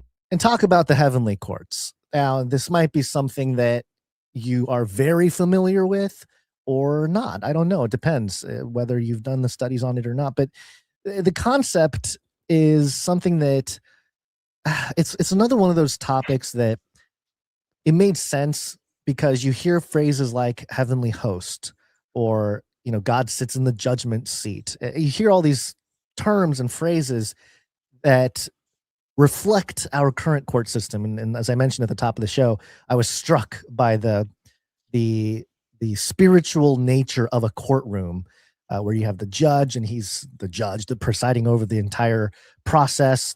He's leading the conversation. He's delegating different things. He's summoning different people to speak and all these different things. And I thought it'd be just a natural fit to do a little Bible study on the heavenly courts. And, Basil, you and I were I was kicking the idea around before we went live. And you had mentioned that this idea of the heavenly courts was somewhat of a trend about a decade ago in the charismatic circles. Mm-hmm. So Yeah. I want to distinguish some of the differences right from the get-go, so there's no confusion jumping in. What I'm going to touch on here is more along the lines of the Mike Heiser Divine Council worldview, and it's more of looking at the descriptive nature of the courts or the heavenly courts as described mainly in the Old Testament, but there's a lot of imagery that the New Testament uses from the Old Testament to describe this setting where God is on a throne, he's in the midst, and then you have his creatures and beings and everything surrounding God and making certain decisions about how things go. And from what I understand, the charismatic folks was talking about these issues as more of like an application or like, drawing on like, hey, how do we intervene ourselves in the heavenly courts and either appeal for one thing or another or something to that nature, where it became like a mechanic for prayer and things like that. That's not where I want to take it. I just want to talk about what the Bible says about these things. And one of the first ones to discuss is something that Dr. Michael Heiser pointed out, which is so fascinating still to this day for me. 1 Kings 22 is where Ahab and the false prophets, it all takes place. It's in the Old Testament there, and there's a whole bunch of drama going on. The scene shifts over to heaven, and starting in verse 19 here, Micaiah continued, quote, "Therefore, hear the word of the Lord. I saw the Lord sitting on his throne." So there's God sitting on his throne, and all the hosts of heaven standing by him on his right and on his left. And the Lord said, "Who will entice Ahab to march up and fall at Ramoth Gilead?" So God is basically saying, okay, council of spirits, who is going to actually entice Ahab, this faulty individual on earth, to die, basically, because he is sentenced to die. And one suggested this and another that. Then a spirit came forward, stood before the Lord and said, "I will entice him." "By what means?" God asked. So they're all talking like, hey, maybe we should do this. Maybe we should do. They're deliberating almost like a jury, deliberating on how to carry out the sentencing of Ahab, which is death. And one spirit comes forward and says, "I will entice him." And then God asks, how? How are you going to do it? And the spirit replied, "I will go out and be a lying spirit in the mouths of all his prophets. You will surely entice him and prevail, said the Lord. Go and do it." So now God has put a stamp of approval on this death sentence proceeding, and he is ordaining a spirit from heaven to be a lying spirit in the mouths of the prophets of Ahab, the false prophets. I mean, this is like mind-bending stuff for people who are new to this. It's like, wait a minute, God can't lie. I thought God can't lie, and surely he can't. But this isn't for the purpose of carrying out this sentence. Verse 23, so you see the Lord has put a lying spirit in the mouths of all these prophets of yours, and the Lord has pronounced disaster against you, towards Ahab. And then you find out that's exactly what happens. It gets carried out. But it's just one of these heavenly court moments where you see God interacting, deliberating with the council for a decision to be made that's effective. It has consequences on earth. So it's just a very powerful imagery here that I don't think, the normie Christians aren't really thinking about it in those terms, but it's something that is very compelling. And I encourage anybody to really dig into that passage, 1 Kings 22, even more, given the time to look at that, because it's fascinating. And again, I'm not going to solve, if you have questions about like, wait, God allowed a lying spirit. I think there are pretty solid explanations for all of that. But there's more here, so I want to jump into it. We're going to start off with Isaiah. Well, any thoughts before I jump into the rest of it, Basil? Anything there? No, keep building. Okay. Your case here. Okay, so here's Isaiah 1, and there's a couple things here. This is rebellion before the witness, and this is the pattern that you're going to see here over time is that Yahweh, God, is the sovereign judge. He's Lord, and he actually presents what more or less are covenant lawsuits. That's a heavy word, and it's very, in the 21st century, if you say lawsuits, it's got this tinge of, judiciary stuff and whatever, the court system and everything, because we're in America. But that's really what it is, and I'll show you the Hebrew word that it's rooted in. In Isaiah 1, let's see, starting in verse 2, listen, O heavens, and give ear, O earth, for the Lord has spoken. I have raised children and brought them up, but they have rebelled against me. So the pattern that you see over and over again in scripture, and this is just one example, is that God is sitting on his throne, and then he basically declares an audience. He's announcing like, hey, listen up. And in this case, listen up, O heavens, give ear, O earth. So everything in heaven, everything on earth, listen up. I've raised children and brought them up, meaning, Israel, but they have rebelled against me. And so he's describing the sin of the people of God, the covenant disloyalty that is part of if you understand the Old Testament, if you're familiar with it, it happens over and over and over again. And further down here from verse 18 to 20, this one's so interesting to me. Starting in verse 18, come now, let us reason together, says the Lord. Though your sins are like scarlet, they will be as white as snow. Though they are as red as crimson, they will become like wool. If you are willing and obedient, you will eat the best of the land. But if you resist and rebel, you will be devoured by the sword, for the mouth of the Lord has spoken. I know people use that phrase, come now, let us reason together, as an apologetic. Like, hey, God is logic, God is reason, let's reason together. But in this context, he's not just talking about the people, he's talking about the heavenly court system. Let us reason.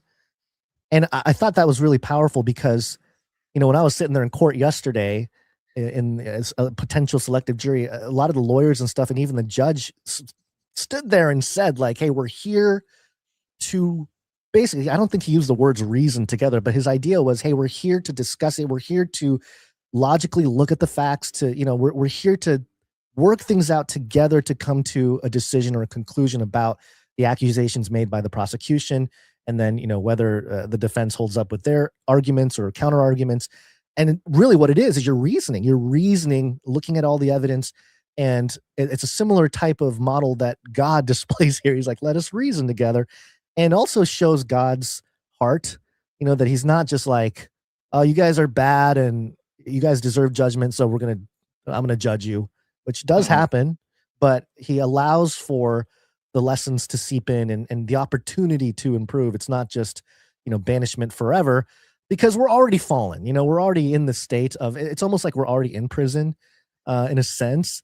spiritually, maybe. And so, the lessons that have to be learned are from within the prison walls, in a sense. So it really shows God's cosmic courtroom setting, how he acts in it, how he enforces certain things, how he reasons. This is not just God slamming down the hammer saying like, this is how it is and I'm God and I can do whatever I want. There's reason for it. And he offers a solution. He offers a way out for the Israelites, which ultimately, he is the offering, if you kind of get what I'm saying there. But let's keep moving on here.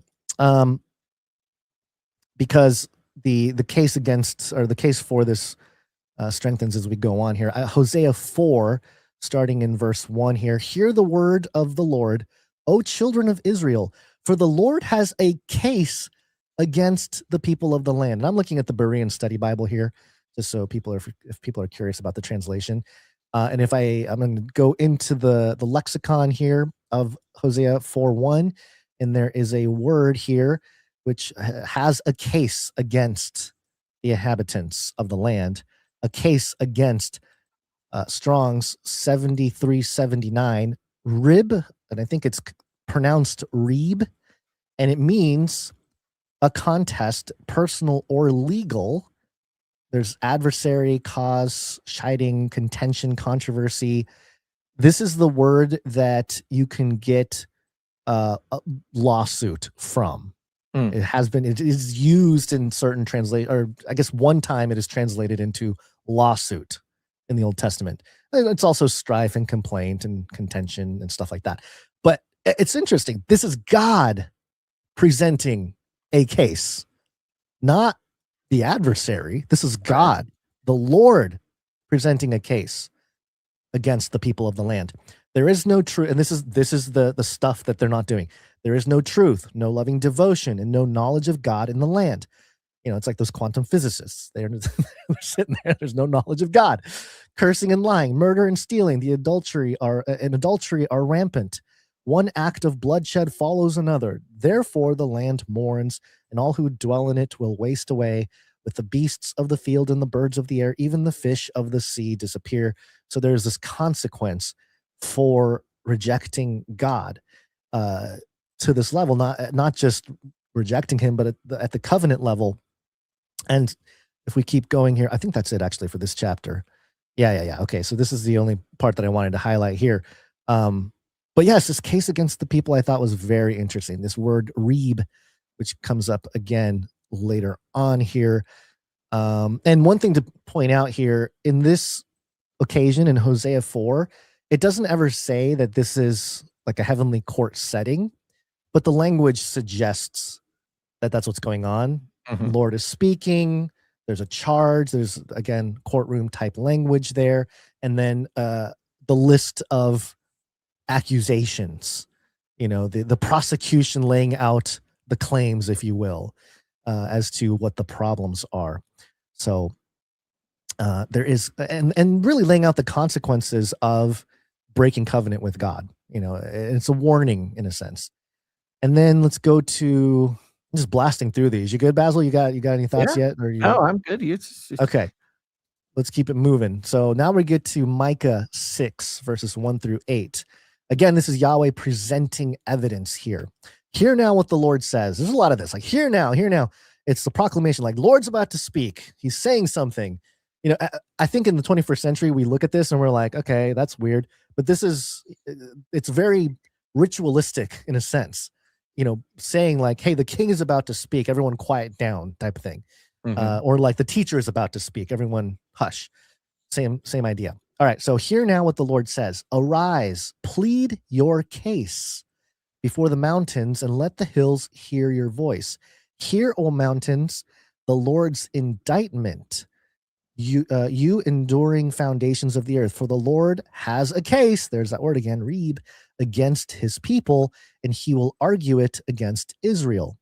My people, what have I done to you? And this is now God saying that he shouldn't be blamed for any of the shortcomings of the people, right? So because people tend to blame God for their shortcomings. Mhm. And God is saying, look, my people, what have I done to you? Testify against me how I have wearied you. For I brought you up from the land of Egypt and redeemed you from the house of slavery. I sent Moses before you, as well as Aaron and Miriam. My people, remember what Balak, king of Moab, counseled, and what Balaam, son of Beor, answered. Remember your journey from Shittim to Gilgal, so that you may acknowledge the righteousness of the Lord. With what shall I come before the Lord when I bow before? And so now, responding to that are the people, the response from Israel now. With what shall I come before the Lord when I bow before the God on high? Should I come to him with burnt offerings, with year-old calves? Would the Lord be pleased with thousands of rams, with 10,000 rivers of oil? Shall I present my firstborn for my transgressions? Interesting thing to say there. The first fruits of my body for the sin of my soul. Yeah, He it's has shown interesting. you. It's like God is he's bringing this case. It's like laying out damages, right? Right. Like there have been damages Yes. here. And Israel goes, okay, well, what do I owe you? Do I owe Right. you more burnt offerings? Do I owe you more sacrifices? Do I owe you thousands of rams? Let's settle this. Right. Exactly. Trying to make a deal. He has shown you, oh man, what is good. And what does the Lord require of you but to act justly, to love mercy, and to walk humbly with your God? I mean, pretty simple. And this, I wanted to point this out too, because this is Old Testament stuff, with Micah, but it is consistent with the heart of God in the New Testament, because people often say like, oh, the Old Testament God is so mean and, Jesus is so loving and, whatever. But his character doesn't change. You just have to find it in the Old Testament a little bit more. Got to work a little harder to find it. But this is one of those cases where pretty clearly up front, you can see God's character being very consistent with like the Sermon on the Mount or, other places. So it's really relevant with a question asked on Clubhouse last week too, because, when we're trying to understand and reconcile the movement between the old covenant and the new covenant, and even considering that before Melchizedek, Abraham was just a part of Mesopotamian society, like magical society, basically. Yeah. It wasn't until pre-incarnate Jesus, Melchizedek showed up, introducing Abraham to Yahweh, and then Yahweh giving instruction for a covenant, right? This which included sacrifice of animals. And then you go through the whole Old Testament, you go through Temple Judaism, and where sacrificing animals and spilling blood becomes almost like a matter of politics. Like it's, it starts as like, we do this as to atone for our sins, but it becomes a sort of ritualized matter of politics. And then New Testament comes around. Jesus says, hey, okay, stop with all the sacrifices here. And there's a sense that I get, at least, that, maybe the whole blood sacrifice thing of the first covenant, not to say that God didn't require it, but there's this feeling of like, God is constantly, even in the Old Testament, being like, I don't want your sacrifices. I just want your love. I just want your loyalty. I just want you to walk right. This is what I want. And yet the sort of institution of sacrifice continues. It makes me wonder, like, is the blood spilling and stuff like that, that seems like it's more for us. Like we wouldn't understand, or we wouldn't take it seriously in our human form and our human mindset unless there was some sort of blood spilt. Because even in the sacrificial system, Israel is constantly turning away from God, having to come back, this whole thing. And this part here you have in Micah, it kind of reflects that same attitude. He's like, okay, I'm bringing a case. God says, I'm bringing a case against you. You guys messed up again. And they go, it's like Israel pulls out their wallet, like, okay, how many rams should we do? How much blood you want us to spill for this one? And he's just going, you don't get it. I want other things from you. You seem to keep insisting that spilling blood is the economy that we have between us. And again, not to say that all the sacrifices were in vain of the first covenant, but it seems like what's the word? It seems like it's like a transaction that they were looking for, right? A condition that God agreed to. Like God was like, okay, if you guys need the sacrifice thing so badly, that can be our deal. All right. If that's how you want to do this, let's do it. You make the sacrifices, we'll do this. But in the background, God's like, you think of it like an economy, right? God's like sitting there with all this sacrifice being like, what am I supposed to do with this? Like, it's not like he gets power from it, right? Like that's the weird pagan aspect of all of this, because in paganism, they also do also animal sacrifices. But like the theology of it is that it feeds the god and it like empowers the deity, and the deity is then nice to us because we fed him and now he's strong. Well, that's obviously not what's going on in the Old Testament covenant. It's not that God like gets his power from sacrifice. It was just like this, almost like a fiat currency. Like, okay, humanity, you obviously need something a little bit more material to understand and interact with this deal we're trying to work out here. So if, it's like asking, if you and I were going to do some sort of deal, it's like, okay, what currency do you want to work in here, Gons? Are we doing Bitcoin? Are we doing dollars? What do you want to do? Like, let's work this out, right? Blood. Yeah. And it feels that way, not only because of Old Testament Israel's insistence and assumption that they are going to be trading in blood, but then God's repeated statements about like, I don't actually really want all this. I want other stuff from you, but okay, if we got to do it this way, we got to do it this way. And then of course, culminating in the New Testament, the New Covenant, like, okay, we're doing one last blood thing and then it's over. Okay. No more. I don't want it anymore. Here's the blood thing. If you guys need blood to kind of understand what's going on here, here's my son. Boom. It's over. Can we keep moving, please? Yeah, I mean, I think some people might think that you're minimizing the sacrifice of Jesus, but I know what you're saying. Exactly know what you're saying. I mean, even asking the question is even. I'm sure it gets people riled up. Yeah, in last Clubhouse, it's very interesting because I'm not trying to say that. I don't know. I'm not trying to take away from any theology here. Like, yeah. People feel threatened when I talk. When I process this kind of stuff live, I'm not trying to take away anybody's, theology about blood sacrifice. All I'm saying is, all I'm doing is reading the Bible, but it actually made the point, because my point was, it seems like the spilling of blood was something that we as humans needed to even comprehend our deal with God. Like, we insisted on this, it seems like.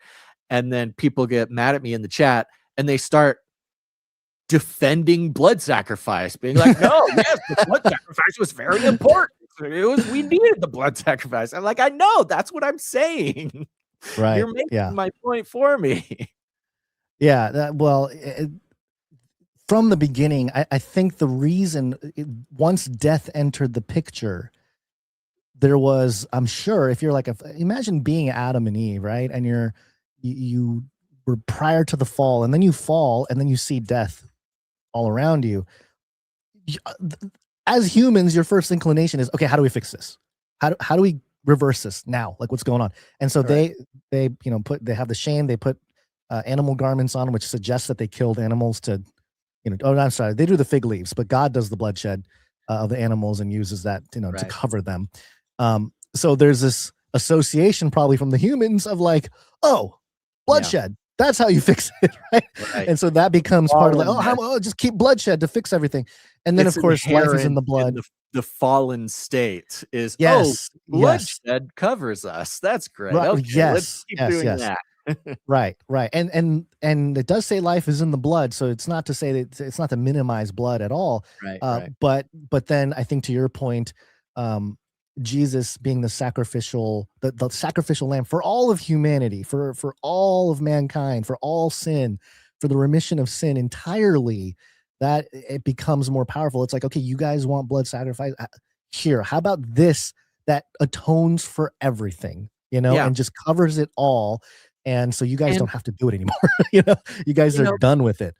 So, the idea of like God agreeing to this bloodshed thing because it seems like that's what we needed to understand or to take seriously what was going on is, again, should not be that radical of an idea. It shouldn't be. Yeah, I think it's the way people hear it. Yeah, they might freak out. In your court examples here, in the courtroom examples, it's making another point, which is God is constantly allowing man to make his case to God, and God constantly lets those petitions come, and then he works out a deal, whether it be from, Micah or that First Kings example, or even, what was it? Was it Sodom and Gomorrah? If I can find 50 guys, if I can find 10 who are righteous, if I can find one who are righteous, like he's always allowing for this back and forth conversation to try to work out the deal, right? Whatever the deal is. So that's in God's character, is to listen and let man petition for himself, back and forth. So it's just an extension of that idea that man perhaps would petitioned to be like, oh, how about we just keep doing this blood sacrifice thing? And God being like, oh, maybe it's not how he would have done it. Maybe it was, who knows? But he's like, okay, if that's what you guys want to do, let's go. It like shows this eternal characteristic of God willing to work with us in the ways that like mean something to us, right? That we for our part of the relationship, our part of the deal. Yeah. There's one more here. Actually, is it two more? No, there's one more here. Psalm 50. And just the first part here. The mighty one God, the Lord, speaks and summons the earth. Once again, he's summoning from where the sun rises to where it sets. From Zion, perfect in beauty, God shines forth. Our God approaches and will not be silent. Consuming fire precedes him and a tempest rages around him. He summons the heavens above. A lot of summoning heaven and earth as an audience here. That he may judge his people. And then in quotes here, gather to me my saints who made a covenant with me by sacrifice, and the heavens proclaim his righteousness, for God himself is judge. Hear, O my people, and I will speak, O Israel, and I will testify against you. I am God, your God. And it goes on here. And there's a bunch of stuff that he talks about. I do not rebuke you, for your sacrifices and your burnt offerings are ever before me. I have no need for a bull from your stall or goats from your pen. Just basically saying like all these different sacrifices, they're great, but I don't need that. That's not what. That's a great example too. I don't rebuke you for the sacrifices. That's kind of that's this subtlety in the point that I'm trying to make. It's yes. It's not like God is begrudgingly or reluctantly or something. He's not saying it's bad, but he's saying that's for you. Right. I don't want that. That's for you. You do you. All right. And then he goes on and on here. And then to the wicked, however, God says, what right have you to recite my statutes and to bear my covenant on your lips? For you hate my instruction and cast my words behind you. When you see a thief, you befriend him and throw in your lot with adulterers. You unleash your mouth for evil and harness your tongue to deceit. You sit and malign your brother. You slander your own mother's son. You have done these things, and I kept silent. You thought I was just like you, but now I rebuke you and accuse you to your face. Now consider this, you who forgot God, lest I tear you to pieces with no one to rescue you. He who sacrifices a thank offering honors me, and to him who rightly orders his way, I will show the salvation of God. So even saying like, okay, yeah, all those sacrifices or whatever, I'll honor that. Yeah, he's going to honor that. You honor me. I mean, it kind of even feels like, if you go overseas, like I was lucky enough to do a bunch of missions trips when I was younger, and you go to the Philippines, you go to Africa, and they have customs. And sometimes the customs that they do are specifically to like honor the missionary who came, right? Maybe they'll cook a special dish or they'll do a special dance or something. And as the weird white boy, you're kind of like, I don't know what this is, but I get the sense that you're honoring me, and thank you very much for that. Yeah, right. I don't quite get it, but I know this is you're being nice to me, and thank you. I appreciate that kind of thing. Right. So to conclude here, the pattern that's present in the scriptures when it comes to the courtroom setting is very particular. And once you see this archetype, if you will, if you see this pattern, you're going to see it everywhere. And it's basically the idea that God, first of all, he establishes a covenant, right? And then the covenant gets violated. And so he summons witnesses, whether it's the heavens or the earth or the angels or whoever they might be. And then Yahweh, God, he will present the evidence. And then, of course, the prophets will announce the case, usually to the individuals on earth that are, guilty of certain things. And then God will declare judgment. And then there is an opportunity for repentance and restoration over and over again in the scriptures, even on like the grand scale, even if individuals fall to and don't repent as a nation, they continually get grace. And of course, to preserve the line to bring about the Messiah. And so there's grace involved there. So this idea of a covenant lawsuit, it shows God's judgment is not like, it's not like an impulse thing where it's like, oh, you just offended me, I'm jealous or whatever, and I'm going to strike you down. It's very systematic, and it's very just. There's order. Incredibly just and orderly. Yeah.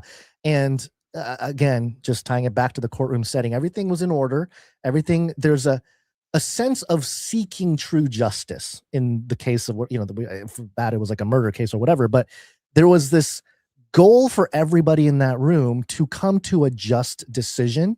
And that's what struck me is like, oh, wow, this comes from above. This is a heavenly court thing. God has already established this. That's why we desire to have all these things in place.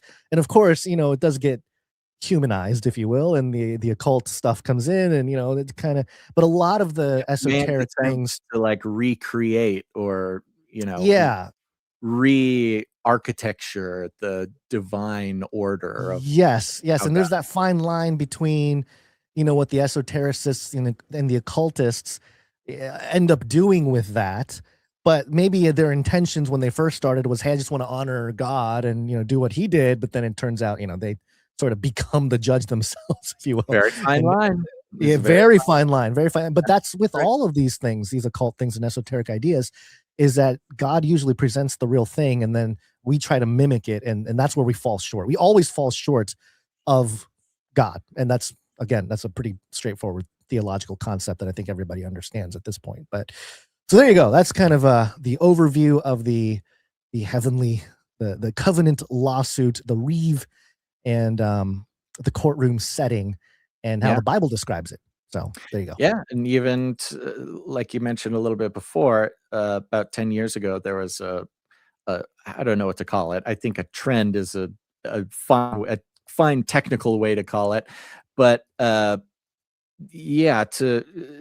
guess pointing out or elevating or shining a light on the specific courtroom aspects of the New Testament too. I mean, all the way from Jesus's sacrifice, calling Jesus our advocate, the devil our adversary or accuser.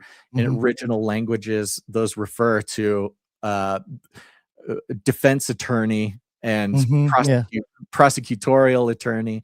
And if nothing else, it's that theme of the court of justice in the spiritual realm is a very helpful, orderly, understandable way to translate the order in the supernatural heavenly realms to our puny little human brains who, need an image or an illustration or a way to understand. An example, right. Yeah. And another great example of, like you say, on the sort of occult side, man's attempt to recreate the spiritual underpinnings in our material realm, which is essentially, for the to exert man's will instead of God's will, right? Which is the sort of practical principles behind magic or the occult or whatever. Which is why when they're the Pope, or maybe it's not the Pope, but some Catholic leader gets the skull of Agatha and starts putting it into a thing. It's just wild, man. It's just a crazy, is there an example of putting a skull inside of a robot head? That came out today, and it fit in perfectly for a study I was doing yesterday on sacramental materialism. So I might explore a little bit more sacramental materialism on Clubhouse tomorrow. Yeah, do it. I think it'll be great. Theology of just how much, when, how, why does material matter actually mediate with the divine? It's very good topic. Great topic. And it seems to actually be maybe the principal, most important thing for human beings to get straight in one way or another. And whether you think you have opinions on sacramental materialism or not, I think there's some little details that I found myself being like, oh, that's inconsistent. Oh, I didn't even think about this. So anywho, we'll do that tomorrow. All right. Sounds good. That's right. And we're going to get out of here, folks. Thanks for tuning in to this Canary Cry News Talk. Shout out to everybody who sent us a little message, left a little comment, or texted us comments about Monday's episode, and exploring this format for the show to dive a little bit deeper into the Bible, a couple times a week. I think there's some value to that. Let us know what you think. I will say this. I invite you, if you don't like that format, if you're like, I don't actually want to learn about the Bible in my news talk, you make a comment too. Okay. Just let us know, because people are liking it, but usually it's the people, there's a certain kind of person who's going to make a comment or send a message or something. And when this is just all of us, when we don't like something, we're not as motivated to comment on it. So either you're highly motivated or you're not motivated. It's I one of the invite you to let us know what you think. And you can do that in all the regular ways, email, comments, etc. But also, get on the Canary Cry text message alert system. Text the word Canary to 877-740-3226. And I'll send you a little message before we go live throughout the week. But you can text us back at that number whenever you want, okay? You just go ahead and do it. A big old shout out to all of our producers coming in with their time, their talent, their treasure. Of course, we have some producers who just are so generous with their time for us. I want to give a shout out to producer Rod, but also our timestampers. Timestamp, it's hard work. Timestamp.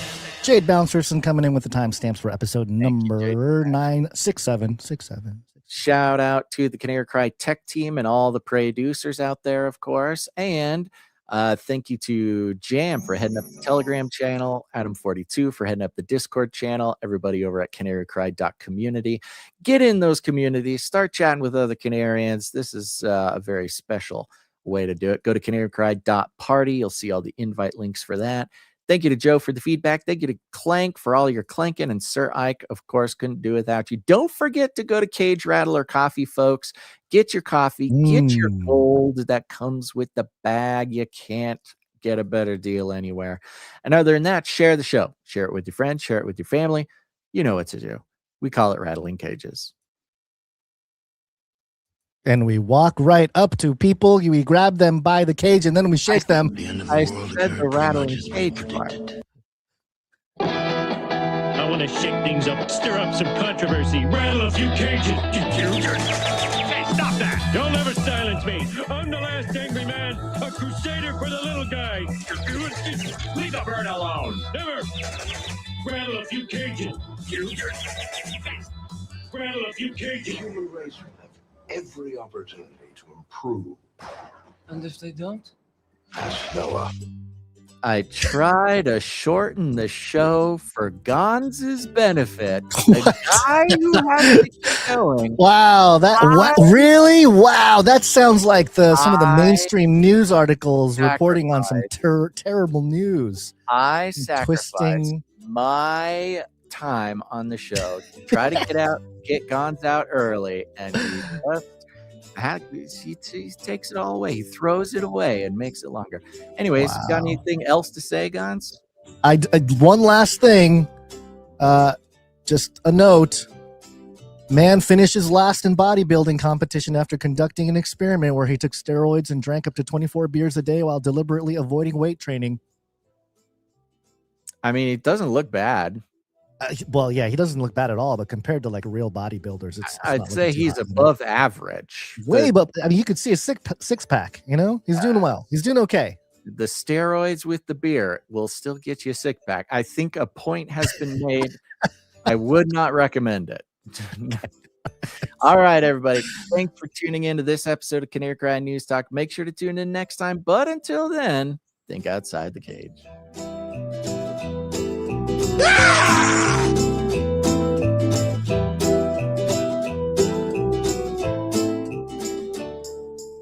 Remember, reality is an illusion. The universe is a hologram. Bye, gold. Bye. Bye. I'm out of here. Bye. Value for value. We take no money from corporations, commies, or cartels. Canary cry, not surprise.